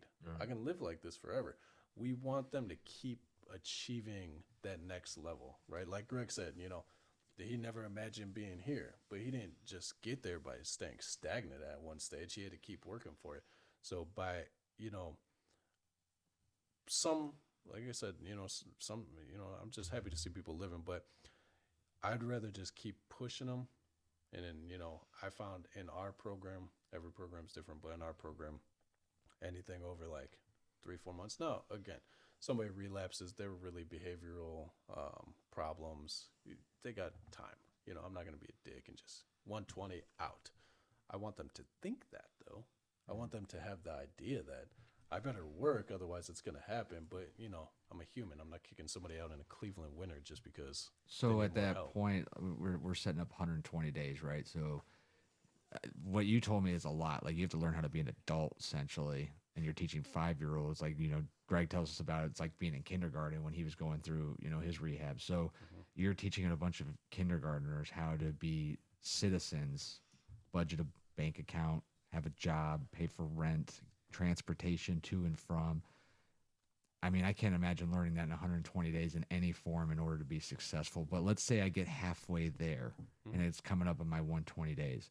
So are there programs and are there, once again, partnerships? Because everything I look at from a business, I always looked at who I partnered with, right? Like, if I had the correct partnerships, even if I fell short on something, then that would be there to pick me up in whatever it was, whether it was a manufacturer for parts or it was a company for parts. Like, if I couldn't get this part from this company, I know this place would have an aftermarket one or a used one, et cetera. So I look at the same thing as I'm hearing this. So do you have partnership with different homes that say, like, hey, look, this guy's been sober. Here's 60 days or 90 days worth of past drug tests. He's got a job. He's not ready to be out on his own yet. He doesn't have a support group. He doesn't have family. Will you guys take him? So this has been the biggest, besides the housing part that we're doing, because like I said, we took a couple houses that were just in the ghetto and they were treated as such. You can get sober anywhere. Yeah. Just FYI. Yeah. And we're trying to make them nice. Like, I got Greg coming to do gutters on probably both of them, trying to make these houses nice. But 120 days really is not a lot. No, it's not. It's gonna fly by. Especially, I imagine there's probably 30 days where you feel like absolute crap if you are sober. So they're not out of our program though at 120 days. So our counseling services, our group, our case managers, our peer supporters, hell, any access, right? So I've invested heavily on building these partnerships. Like I said, I was going to Stella Maris where Greg went. You're not going to find a lot of people that are in director positions above going frequently throughout the week to different sober houses, to different treatment centers to try to find these. I have 2 full-time employees where all they do is contact. I was down at one of these sober houses, and Jean Marie actually, and she said, as I'm sitting there and I'm talking with the director there, she's like, I think I just got a call from one of your girls. And I was like, yeah, maybe. She's like, I felt like I was being interrogated. I was like, that's good. Why?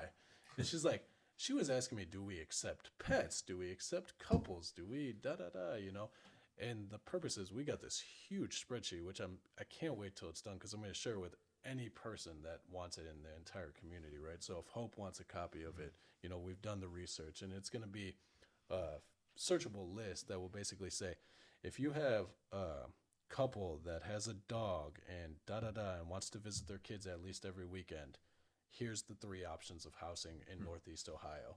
If you have a couple that's, you know, blah, blah, blah, you know, fill in the blank. If you have this solo guy who only can afford this much each week and has, you know, taken Suboxone or whatever, it's just going to dial in this list of available houses.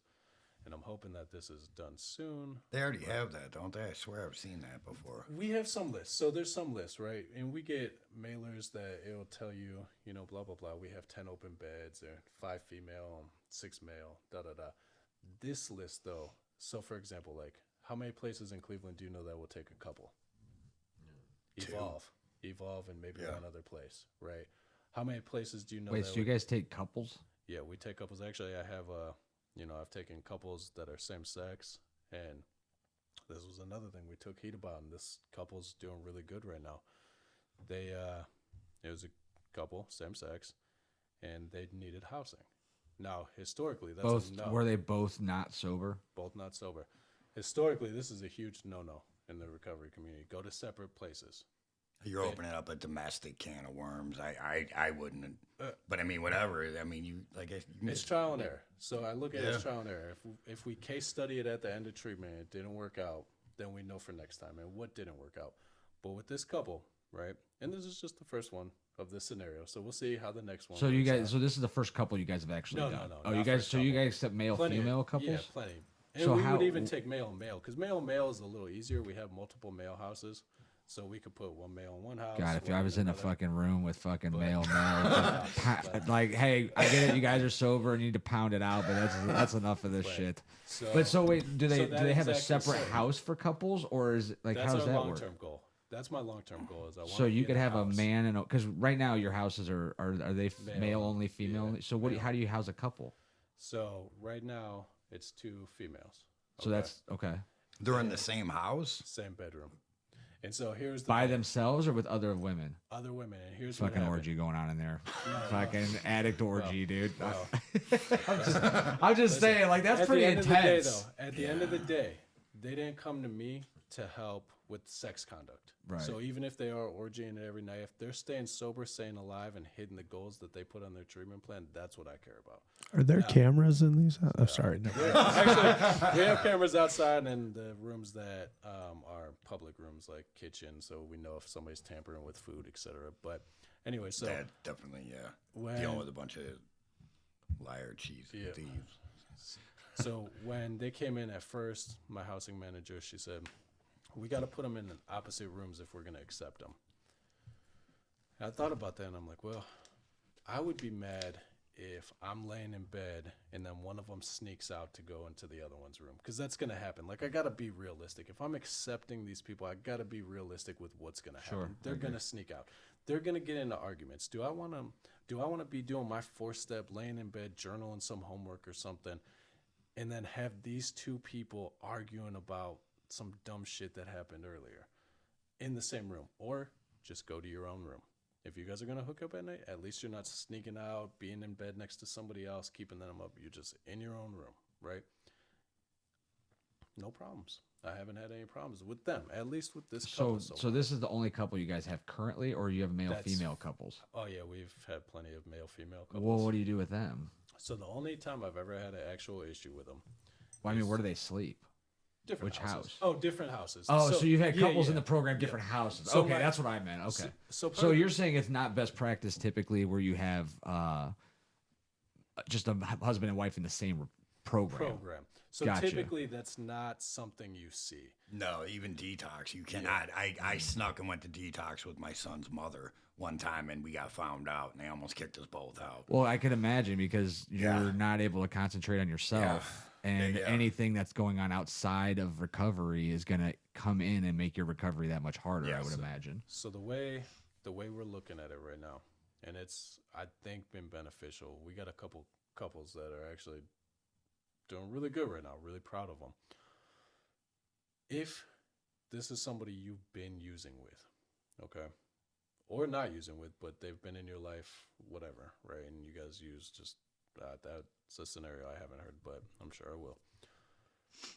You got to learn to recover together, and you can learn to recover yourself, right?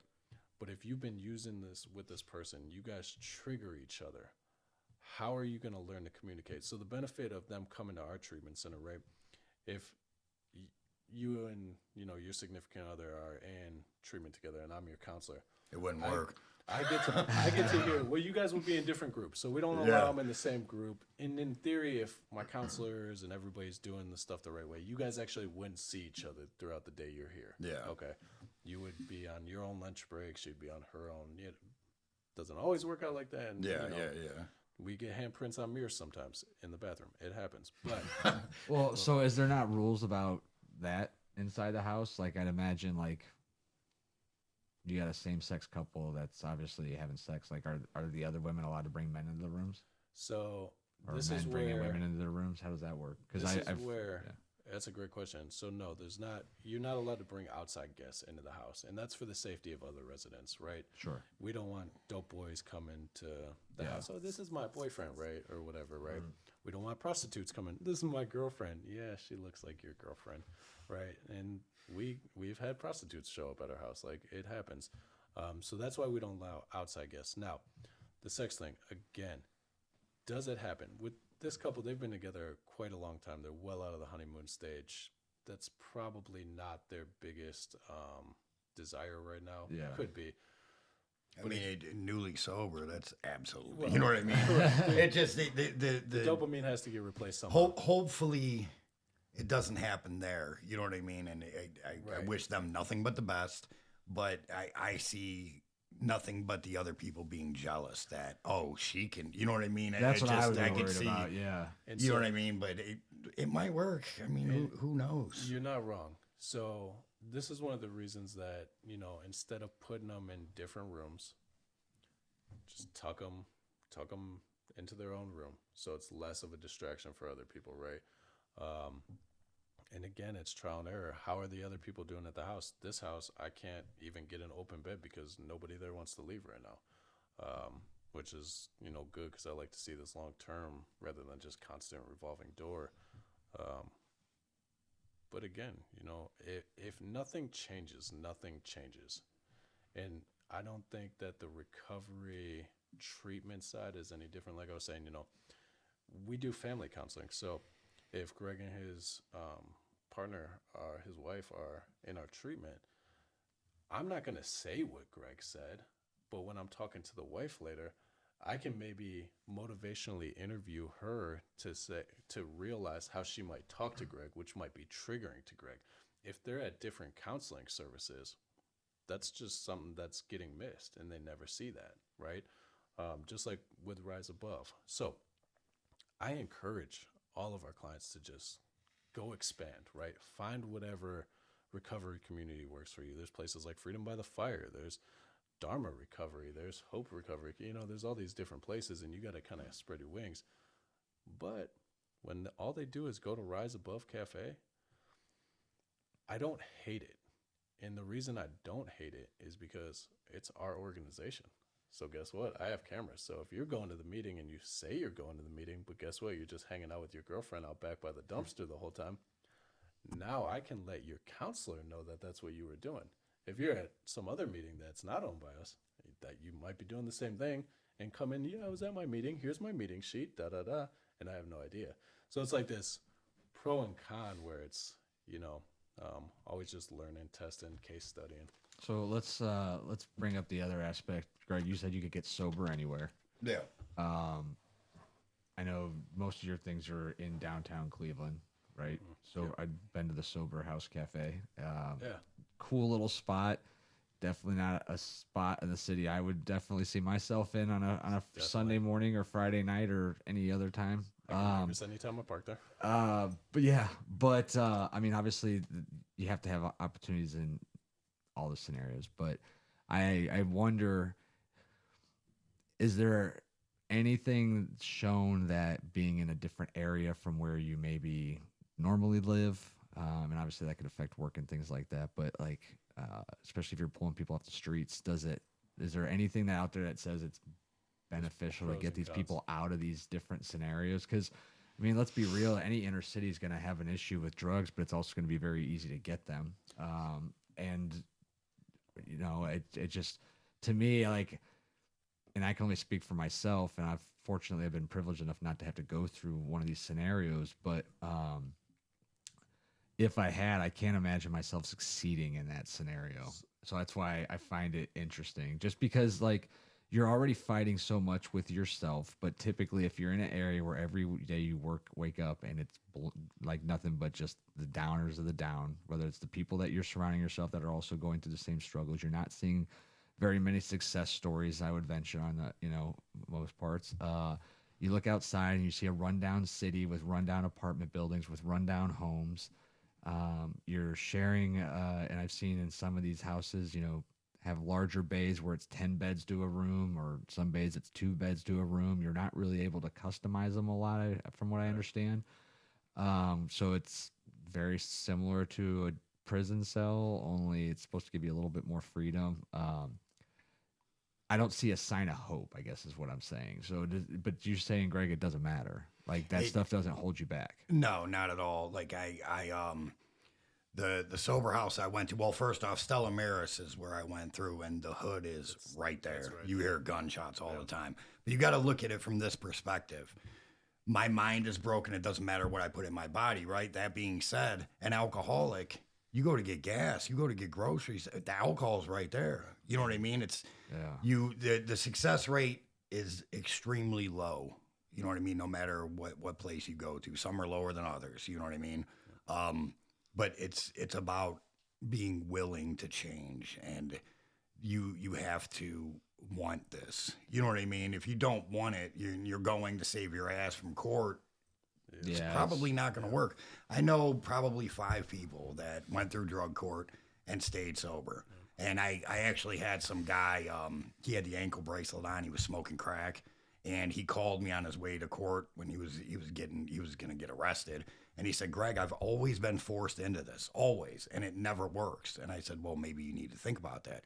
Do you want to be sober? Do you want to smoke crack? Like, are you not sick of this yet? If you're not sick of it, I'm not going to tell him, keep smoking. You know what I mean? Like, bro, one day, like, aren't you tired of this? You know what I mean? But the sad truth is sometimes people don't get tired of it. You know what I mean? And they go because they have somebody on their back, or they have legal troubles, or, you know what I mean? Like, I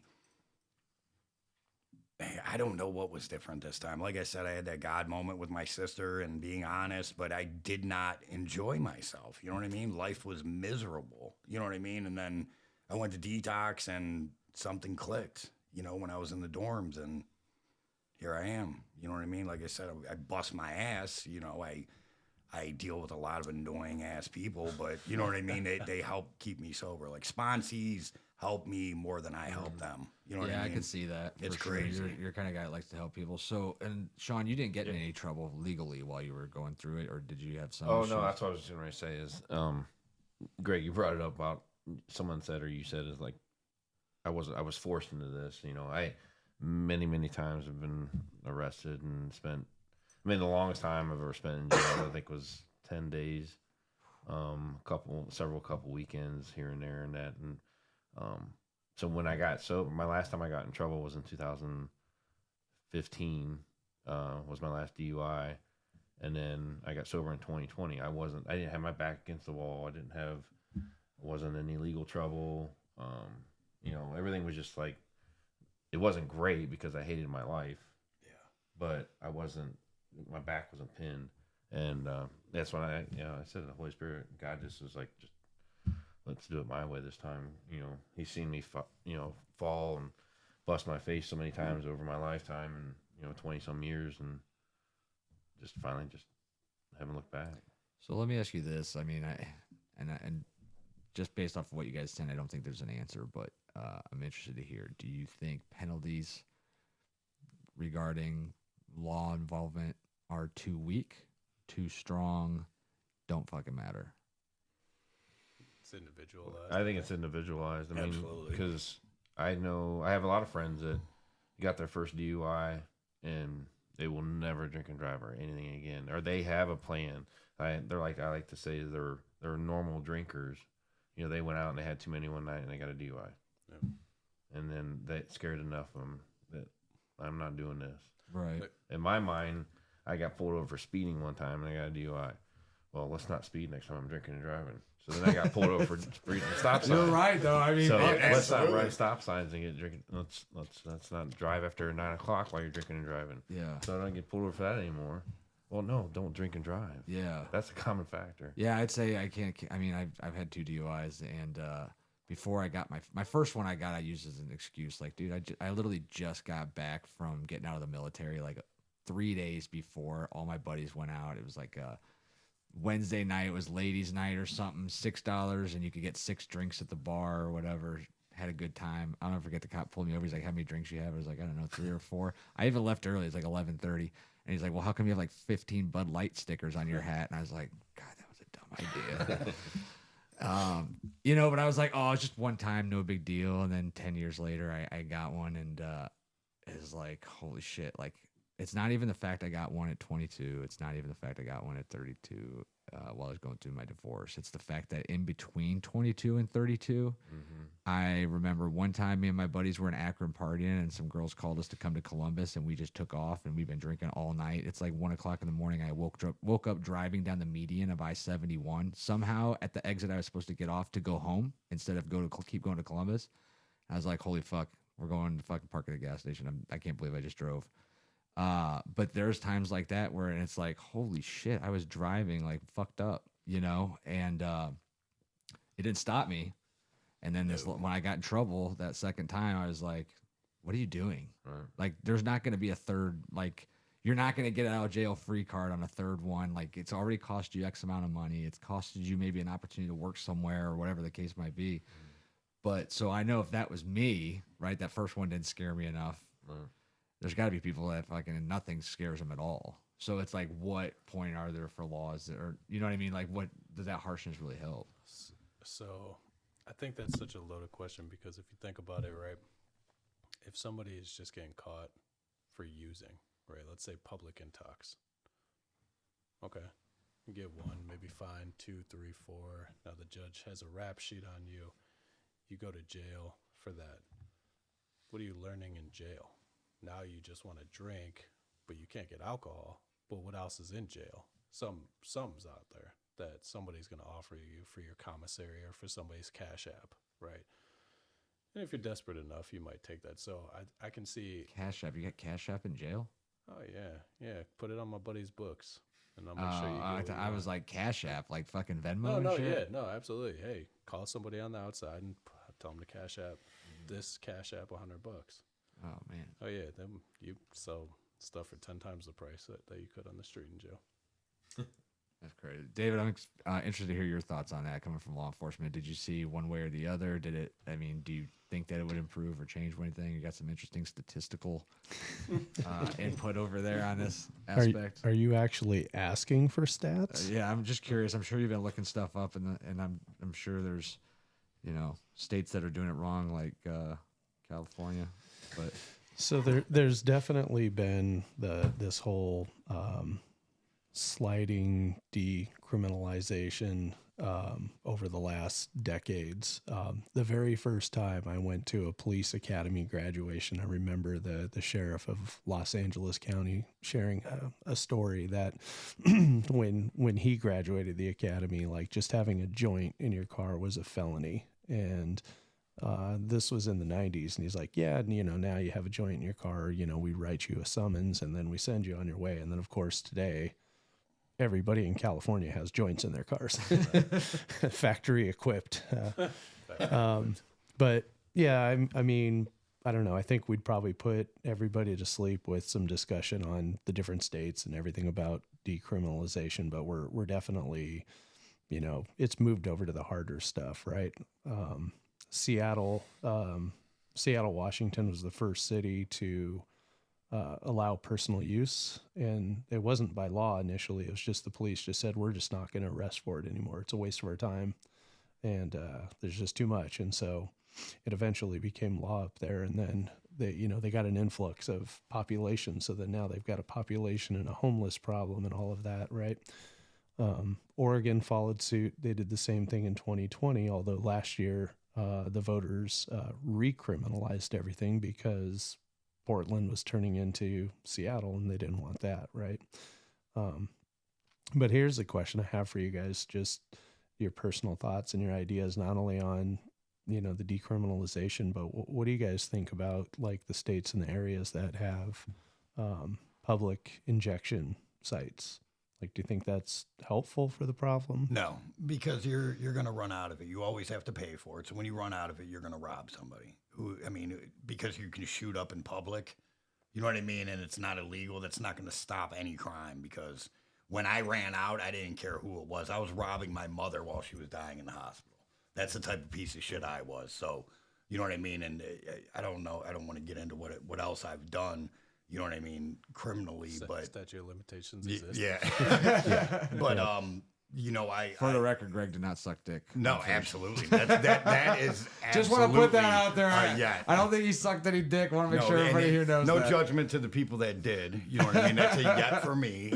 But me personally, I don't think if heroin or crack or meth was legal here, it would change anything because you're gonna run out. You're gonna run out of money, and you're gonna be in desperate times and do desperate things. Personally, that's how I feel. So, personally, this is close to like the Suboxone argument, right? I see a lot of benefit to the individuals themselves when harm reduction is used. Okay. So, for example, if you come into my treatment center and you have a issue with heroin and you've been using it via injection, that's one thing. If you come into the treatment center and you've been using heroin via injection, now you have HIV. Those are two different battles we're facing, right? So I understand the concept of safe use places.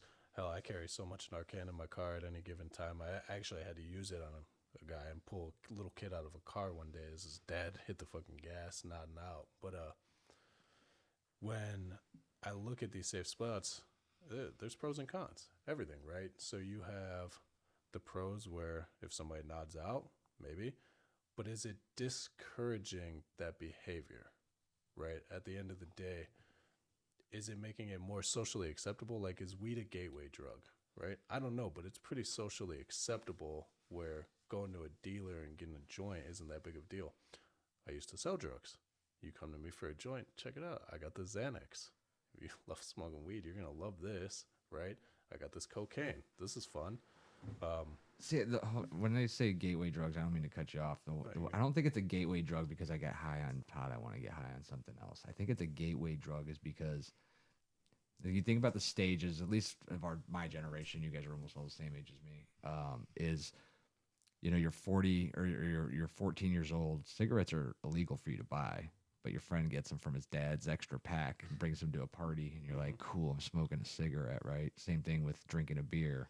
Right. But the sooner you make marijuana legal, it loses that edge, especially on a young population. Just like, drinking beer at a bar when you're 21 is fucking awesome until you're like 24, 25. It's really not a big deal anymore, right? So then what's the next cool thing to do, or what's the next big... That's the only sense I would say gateway, because I don't believe, like, I could smoke a joint every day and I don't wake up the next day thinking, like, God, I want to move on to something harder. So I just think it becomes accessibility. When it's legal, am I less or more likely to want to do something that's legal? Well, I think it's a gateway from the salesperson's perspective, Sales? like you were saying, right? Salesperson for sure, but this is a conversation I just recently had with a client.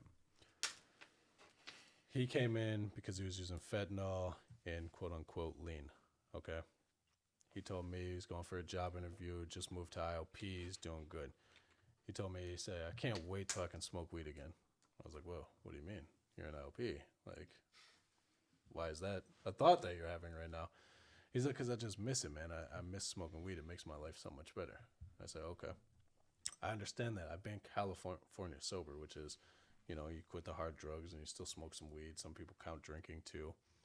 And I told him, I said, from personal experience, I just got my medical card a couple years back and I had to get rid of it because I was just getting obsessive and just every day I was at the dispensary. What's your next hardest product?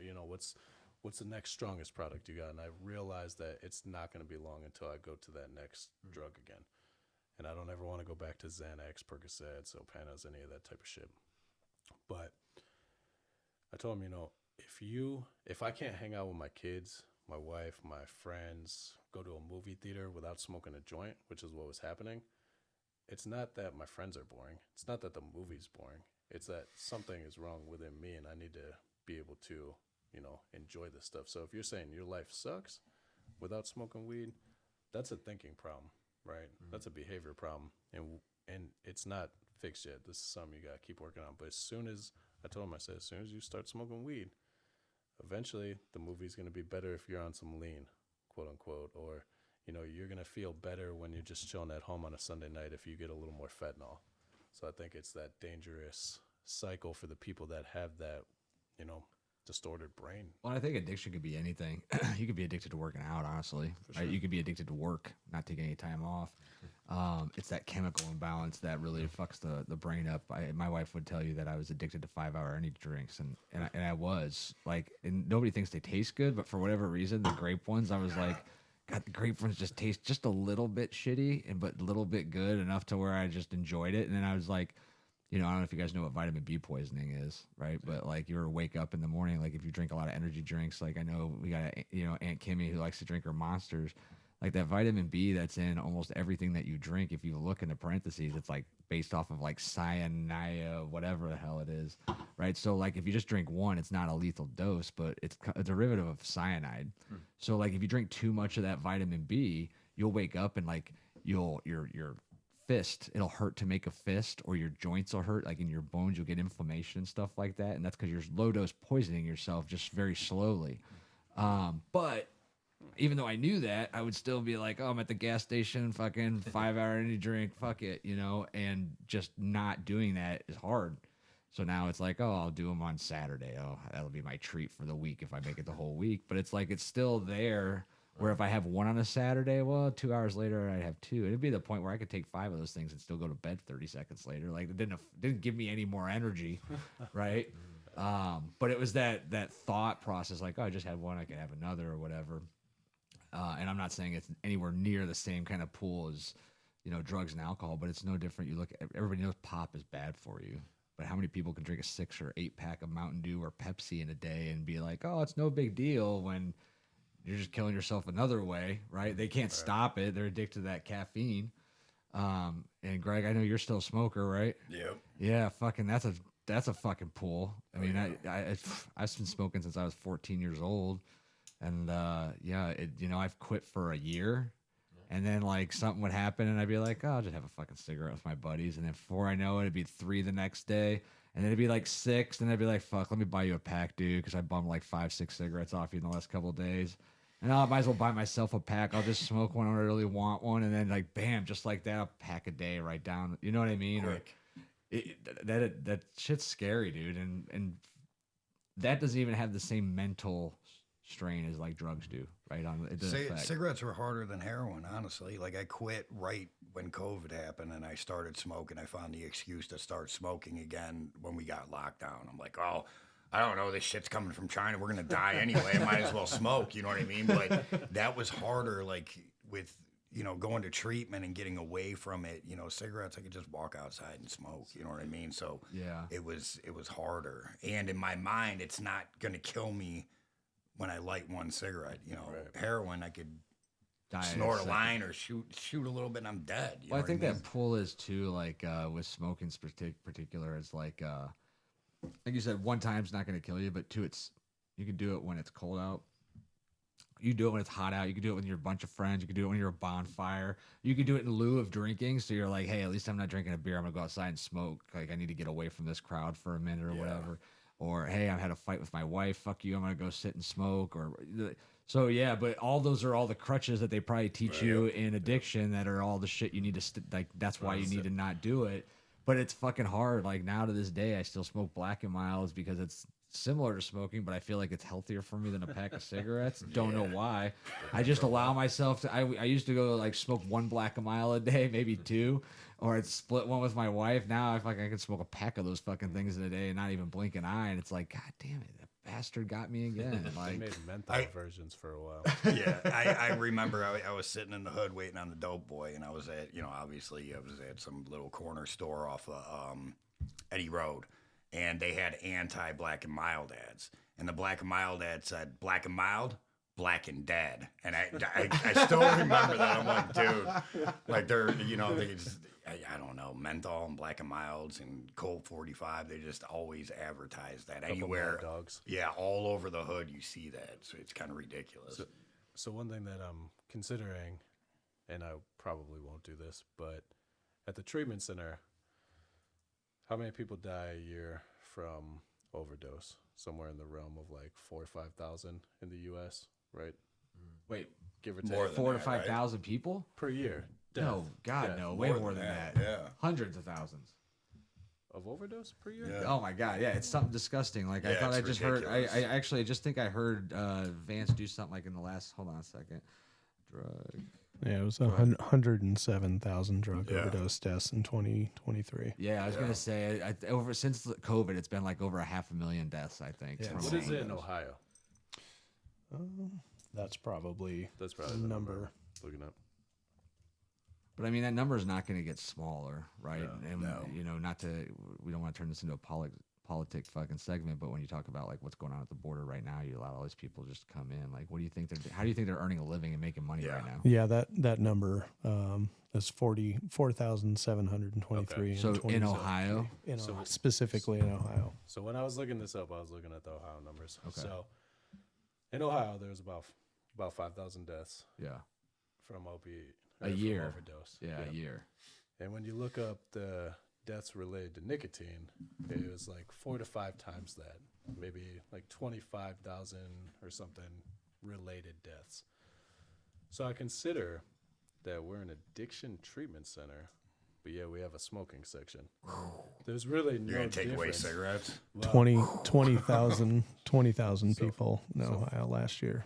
Nicotine or tobacco related deaths. So, like, our ultimate goal of a treatment center is to improve the health of our patients, right? Why don't I offer a beer garden for the people that are coming off of opiates, right? Like, hey, that's not what you're struggling with. It's one of these things that kind of hit me because I understand there's like a business standpoint too. Like, I got to, again, to live our mission and help people keep the doors open. And I know if I say, we're not allowing smoking, that's going to tell a lot of people no. But the goal is to also try to help. Like Greg said, it's really hard to get off of. I started smoking when I was 8 years old. I finally quit when I was like 26 or so.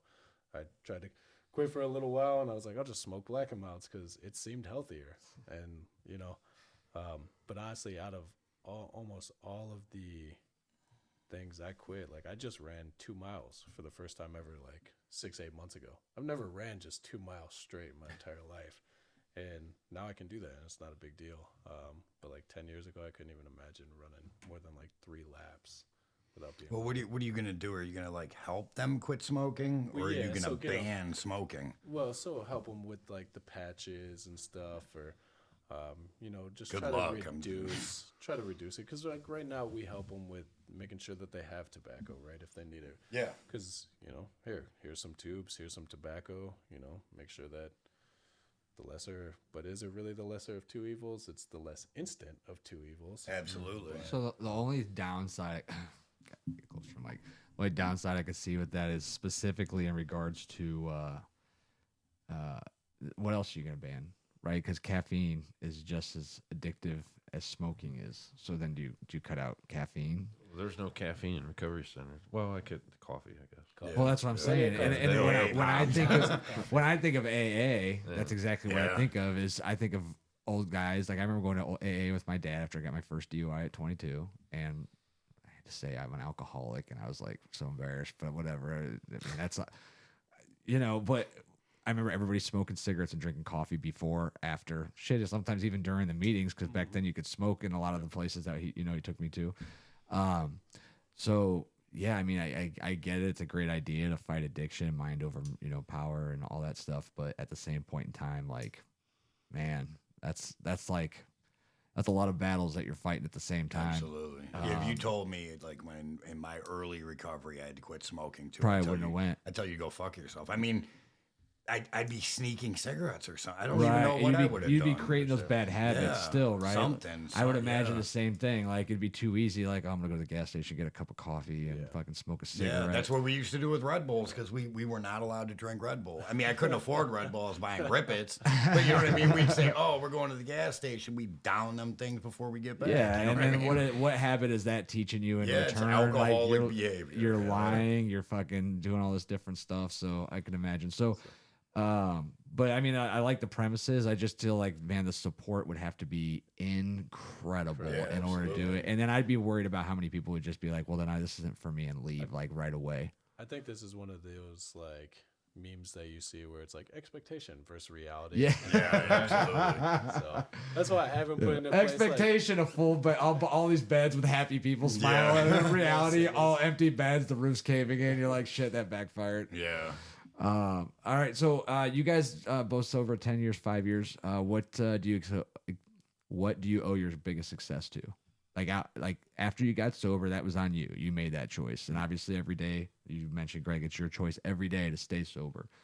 But days in life is not easy. There's days that the job site goes bad. There's days you get hurt. There's days that life's not good. There's days that you're with a bunch of buddies that are all getting fucked up, and you might say that looks like a lot of fun. Like, so what's your daily support look like, or what do you have around you on those challenging days? I mean, obviously sponsors too, right? You guys no weakness in sponsors. Like those are a go-to. I know my dad was lucky. Our sponsor literally lived next door to us. But what else do you lead to your success?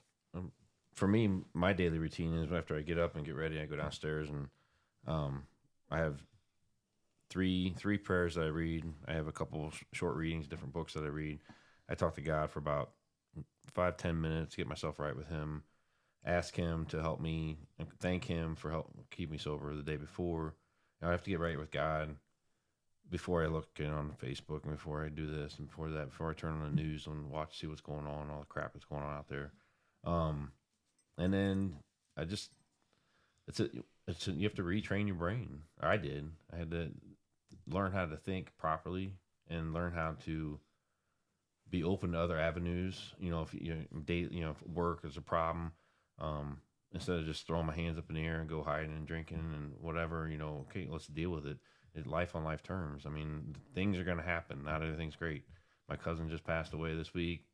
Went to his funeral. I've lost several people that are in the program over the last 4.5 years, and you retrain your brain. I mean, that's the way I did. Gotcha, Greg. God, you know what I mean? I do not pray when I first get up. I definitely look at my phone and see if my bet hit the night before. I watch the news, I drink coffee, and then I do read a reading out of the 24-hour book, which is an AA book. It's a daily meditation book. I usually don't pray until I'm in my van driving to work. And then like throughout the day, if I am lucky enough to have somebody working with me, they're sober. All day long, my phone rings with people with, an issue or, just to bullshit. There is a lot of gossip in AA. I'm definitely guilty of that. You know what I mean? But I don't know. I do end the night. I hit my knees and I pray. Just helping others, which is, I never cared about anybody. I never wanted to help anybody. And now, like, it does something I can't explain. And especially when I have a sponsee that is struggling and he's a pain in the ass like I was when I first got sober, and watching them finally start to understand and then start to follow suggestion. And when they don't follow suggestion, they hit me up, and I don't feel the need to say, I told you, you dumb fuck. You know what I mean? I'm like, bro, all right, what are you going to do differently next time? And then they actually get it. And it's such a blessing. You know what I mean? That helps me more than, a lot of things, but overall it's like my relationship with God, and it might sound corny, you know what I mean? I'm not talking bad about anybody, and I hope all the Jesus stuff is real, but it's not like that, you know what I mean? It's more of a spiritual thing, you know what I mean? And I just don't want to scare anybody away by throwing God out there, because that's like a intimidating. You got to go to church and kneel, stand up, pray, kneel, stand up, pray. You know what I mean? That's not my experience with it. So I remember the big book from when my dad went through it, and I know that's a big portion of all this, right? And he always says the word spiritual, God helping, help him. But I've always looked at it as like, instead of, if you don't want to scare somebody and saying like, oh, they're looking for God, and I do think that I in my instances of sober people like your guys selves, they mention it a lot, right? They spend a lot of their time in the books. They spend a lot, but that's their strength, right? So I've always looked at it as like, the higher power is just really you admitting you needing help and having something to reach out to.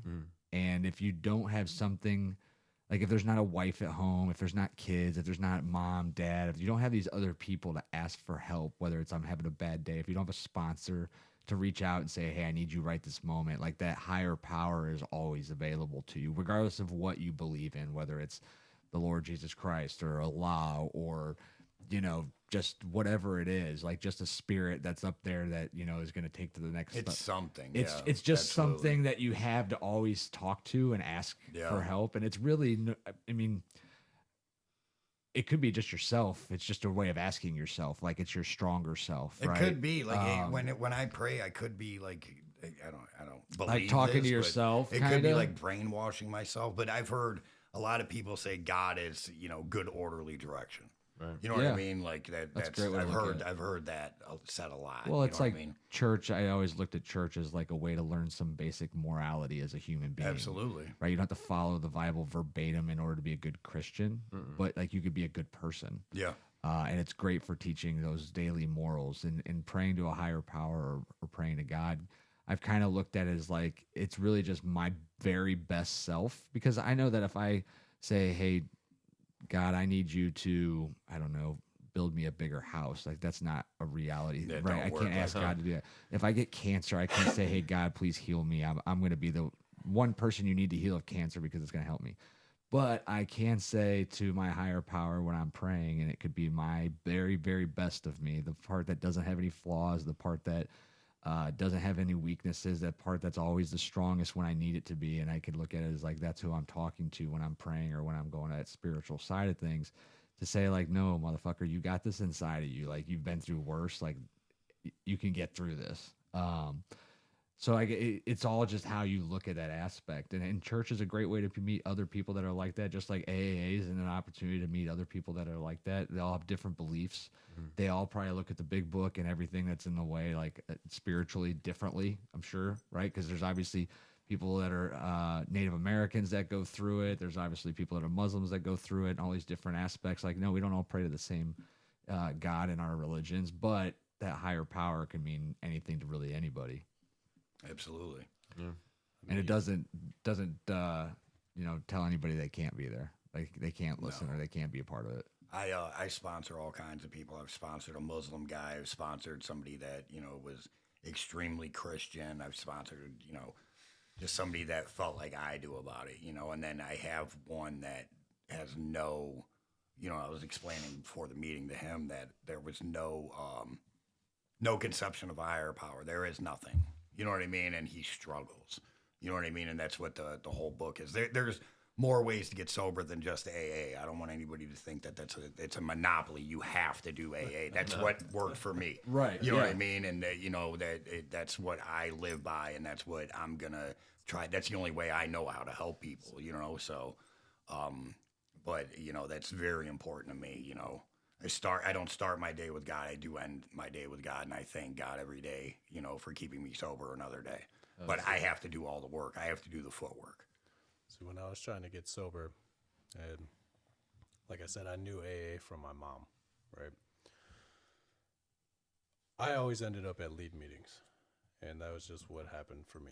And to me, You said lead meetings? Yeah. What's a lead meeting? So a lead is basically somebody sharing their strength, experience, hope with you, right? Basically telling you what it was like, how it transitioned, and where they're at now. essentially. So when their somebody story. had the lead, you're saying, Right. Yeah, I so, got you. So the meeting, I didn't know. there's- I thought they all had leads. yeah, so there's different types of discussion. meetings. So a lead meeting is just somebody sharing their story, whereas a discussion might be breaking down different topics or sections of the big book, whatever. Gotcha. I was looking for the discussion meetings. I was looking for the askets and the baskets, but I kept ending up at lead meetings, and I would hear somebody like Greg go up and share a story. Cool. I'm not a social guy. You don't see me talk to a lot of people, right? So Greg might come up to me after and say, hey, nice to meet you. Cool, man, nice to meet you. No further conversation from my part. Not Greg's fault, my part. I hear a story that doesn't help me, right? And then I hear these prayers and stuff, and I'm, at the time, probably atheist, agnostic at best. And to me, I was so turned off by the whole thing. It was actually like I would leave a meeting and I'm like, I'm freaking going to get hammered. Like, what the fuck was that? Fast forward, over a decade later, now I'm in the recovery field and I understand the purpose of AA. Okay. And not that I'm a big book thumper or anything like that, but peer support. I wish when I was trying to get sober, I had a peer supporter in my corner. Now, this is what I was saying about like the resources and stuff. If I had a peer supporter sit down and say, hey, look, we're going to go to this meeting. It's really hard to hang out in the trap selling drugs while trying to get sober. Like, it's not going to work. What we're going to do is we're going to go to this meeting. You're going to hear a story. Maybe you identify with them. If you identify with them, there's some further things we can do together, right? We can get you integrated into a group so you can start making friends, because hanging out with your buddies using and selling drugs, it's hard to stay sober, maybe, but hard. But hanging out with some guys that are going out bowling and not drinking, going out throwing darts, shooting pool, not drinking, fishing without Bud Light in the cooler, it's going to be easier for you to maintain that sobriety, right? I would have been way more open-minded to it, right? Because somebody who's like antisocial like me, like this is weird, just talking into a microphone, but like, going to a group where I'm standing there and it was suggested to me to shake hands with everybody when they walk in. It was it's just, where's my Xanax? Well, I think to me, everything about that sounds hard. Like one,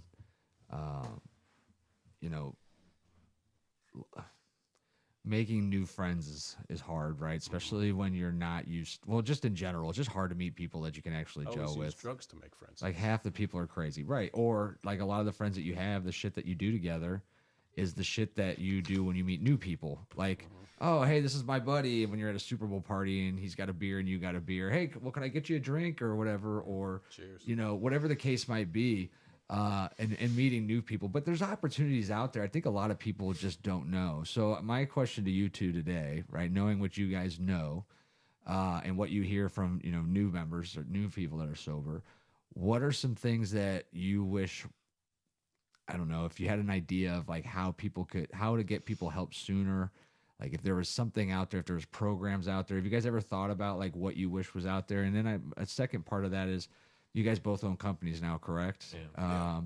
Do you guys partner with different homes and say, hey, I could use a laborer if you've got somebody that's, been sober X amount of days or something? Like I'd love to give them, a 2-week tryout, see if it's something they want to come on board or see if it's something they want to get into and then they could be an apprentice or something. Do you guys, those are just two questions that I just had for you guys before we get closing out tonight. As far as like, is there anything else out there? I mean, there's literature out there. I think to be sober has really, the idea of being sober has grown exponentially since I've gotten sober. I mean, you see more memes and TikToks and all these other short reels and stuff. It's like the cool thing now. It's getting like, to be. so the information's out there. Granted, with all the internet and that, I mean, you can find any statistic like right away. But it's up to the person. I think the resources are out there. They might need help, whether it be Medicaid or trying to get busing or something like that. I guess like as far as Medina goes, if you go to like Hope Recovery or something like that, that's where you could start, and they can give you the information to get somewhere else. But you have to be willing to want to go get it. I mean, as far as myself as being in a company, I worked a lot with Kathy's House early on. because a lot of people are in construction or some kind of a trade, and they're great guys. And it's been a while. I have a full time employee now, Yeah. but that's one of the harder things to do. Is they don't most time they don't have wheels so I got to go to there, pick them up, take them to the job, which I do because I love doing it because we got to talk AA, during all day and on the way home from work, and it helped me just as much to help them. Like I said, I don't have any sponsors or sponsees right now. Accountability partners. You know, two of them called me today, and this guy talking through me. I said something. I couldn't even tell you what it was, and he's like, "I gotta write it down. I gotta save that for next time I got a lead or something." And I was like, "Okay," but unless it was profound, I don't know what it was. But Do not poop standing up. Right? I gotta write that down. Don't piss in the wind. So I occasionally I have some stuff. I get over jammed with work, and I know I can go there and get somebody, and like a day laborer, and I just give them some cash, and hopefully it keeps going forward. Right on. As far as what I wish was out there,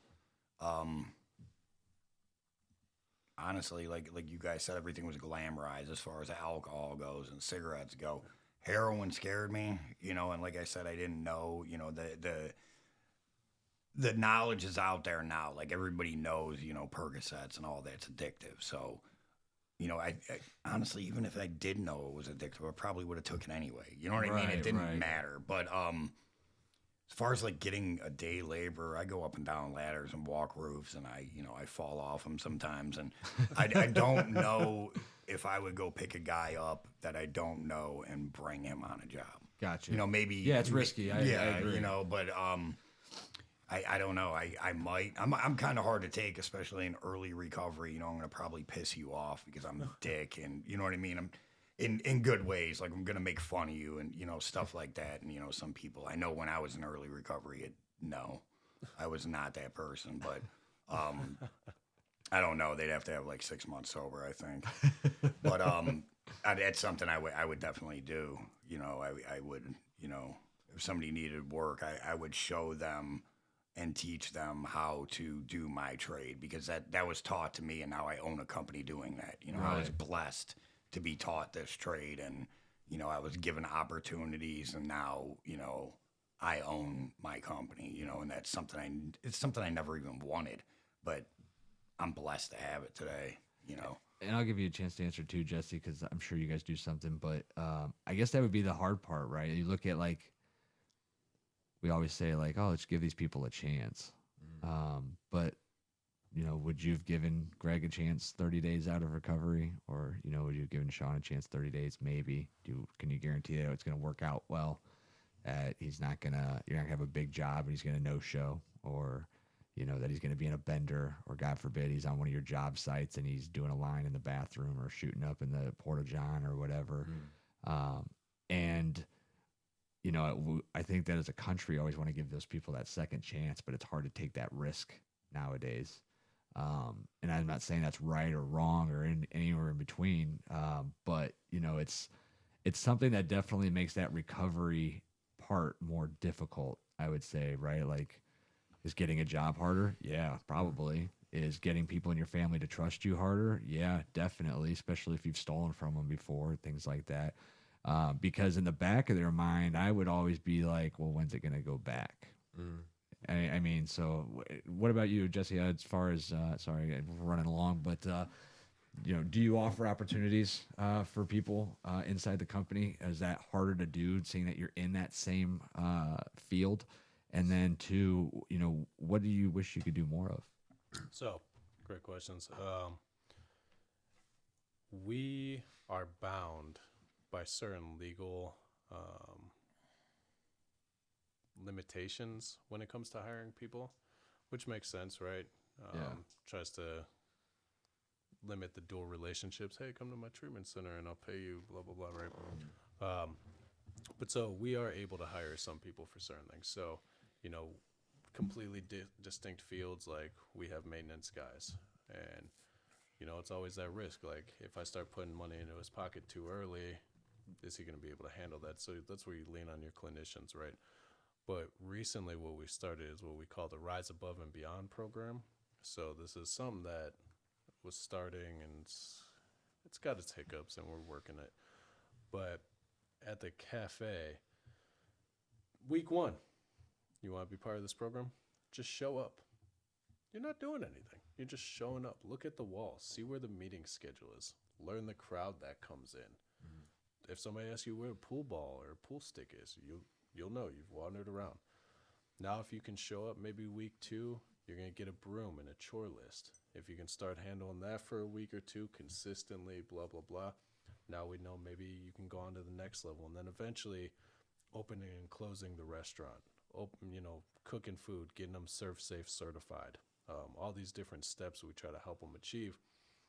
But it all starts with accountability, right? Because if you get a job that you need that worker and he's not accountable, but again, it all boils down to willingness. You could be real accountable until you're not. So it's always kind of just, each person's individual. You can lead a horse to water, but, just try to give them as many on-ramps to recovery as possible. Right. What about you, David? You got any ideas? I got some stats as always, but yeah, no, I like the messaging there at the end, because the stat I was looking at, I don't like this at all, but somewhere around 50 million people in the U.S. are dealing with addiction Yeah, it's to like something. 16%. It's a massive number, and I think to your point, and everyone's point here, is that people are in different stages of their lives. Like, they're either high and they're just enjoying being high. They're in recovery, or they're somewhere in between. Sure. Right. You want to kind of hope that that's like a 10-80-10 thing, and you want to focus on the 80% of the people that you can help. And so locally, we know there's some great resources sitting right here at the table, of course. Nationally, there's a lot of stuff on social media. So I guess that would be my message to anybody out there that needs help, is go to social media, check with your local resources. And then I just picked up my phone and opened up the Play Store, because I'm an Android guy, because I'm a man. And That's 100% false. No, but I just searched. I went to the Play Store, and there's even several apps here now. I don't know if these are all tracking or useful or anything. Everything is. There's several of them right there. So there's even apps for resources, which I think is great. I would say that, yeah, anybody that is looking to make that change, find resources. There's a lot out there. Yeah, even the simple. I use the habit tracking app. I don't know if you ever used it or not, but the way I look at it is, like, if I create a habit that I want to do every single day, even if I only do it 3 times that week, the fact that I get to cross it off at the end of the day that I did it that one time or that second time, at least I'm doing something, rather than like, hey, I'm gonna start to do this every day tomorrow, and then I just don't do it, and then the next day I just don't do it, like, and don't even make an attempt after day 3. I've already given up on trying to create that habit, right? So I guess that's what they say, take it one day at a time as far as being sober. I think as far as, ideas out there, we talk about all these different group homes and things like that. I think a big part of our problem in this world is we don't show people what's really available to them out, like, before it becomes a problem. And I say that in a sense is like, man, now that I'm older and I've had a chance to do some of the things like travel the world and stuff like that. Like, if I would have known that the money I would spend at the bars on the weekend, on what I could have done with that money, and I mean, 20 years ago, I was spending $100, $200 at a bar tab on a night, any given fucking Friday or Saturday night. And I look at that now and I'm like, man, I could get a freaking $30 trip to Florida, Tampa, or go sit on the beach for 2 days and stare at, bikinis instead of leggings and yoga pants, or I could get, I really get to another country. And if I want to camp out, I could go spend a weekend, we just went to Iceland. I mean, you get over there for a plane ticket for $400 and camp out, hard camp, or, there's just so much that you can do, that people would probably have a lot more fun doing, Right. especially if you get other people to do it. Right. So I wish there was more as far as like sober traveling, like things like that. And I'm sure there's some Facebook groups that are out there, but it's never going to be something that's focused and advertised because unfortunately it takes, money away from, the alcoholics that's advertised, the beers, the drugs that are advertised. I mean, shit, if you look on TV right now, 80% of you see advertised is some kind of drug, some kind of pill that's getting pushed out there that's got some kind of side effect or some kind of reaction that somebody's going to take and something's going to happen. It's that our population needs to be told, if you're allergic to this drug, don't take it. Right. It's common fucking sense. You know what I mean? Right, yeah. Common sense isn't so common. Yeah. Yeah, but you look at all these different drugs, like it's not like when they first created an opioid that freaking they expected like one day it's going to be so cool, everybody's going to want to do it. Yeah. You know what I mean? Like it was originally for stage 4 cancer patients, and then look what it turned into, and then now look what that's turned into, and now look what that's turned into. It literally went from opioids, stage 4 cancer to now people are doing heroin with fucking what's it called in it, and fentanyl, and have addictions that are stronger than anything we've ever seen before, and how to get people off of. We talked about overdose deaths, and that doesn't even count how many saves. I wish I could find that. Like it doesn't count the fact that there's probably 4 or 5 times as many people that are saved off Narcan and all this other stuff every day. They'll never be reported. Yeah, of course not. So anything else anybody's got to add tonight? No. Hey, I appreciate. Yeah, I appreciate you guys all being here tonight. Hopefully, everybody thought this was entertaining. Shout out to a couple of places you mentioned here in Medina County. Go ahead with them again, Sean. Oh, Hope Recovery. Hope Recovery. Yeah. Great place to go just to get that first step maybe started. Oh yeah. Greg, anybody that you shout out towards you? I know you're out the Brook Park, Parma area. You said Stella House was one that helped you. Stella Maris, the Lantern, the Rock, Evolve. I'm forgetting some. Absolute House. Somebody's gonna be pissed off at me. Jesse, you? I mean, there's just every agency just get in that door, but Evolve Behavioral Health is always got a spot for you. And if I'm just sitting at home and I'm like, hey, I need help, how do I find my first AA meeting? What do I do for that? Google. Just AA Google it meetings up. near me. You can even do it at home in the rooms. Yeah. Yeah. Is there places doing virtual help? Yeah. Oh yeah. Yeah. It's not as a much lot of since meetings, COVID, but there's still during COVID we'd have virtual meetings with people from New York and people from California, Hawaii. Yep. You can go on YouTube and find a lead meeting. There's a lot of speakers, like AA speakers on apps. BetterHelp is a good one because I want them to sponsor us. BetterHelp. All right, guys. Thanks so much, everybody. Good night, and enjoy the rest of the week.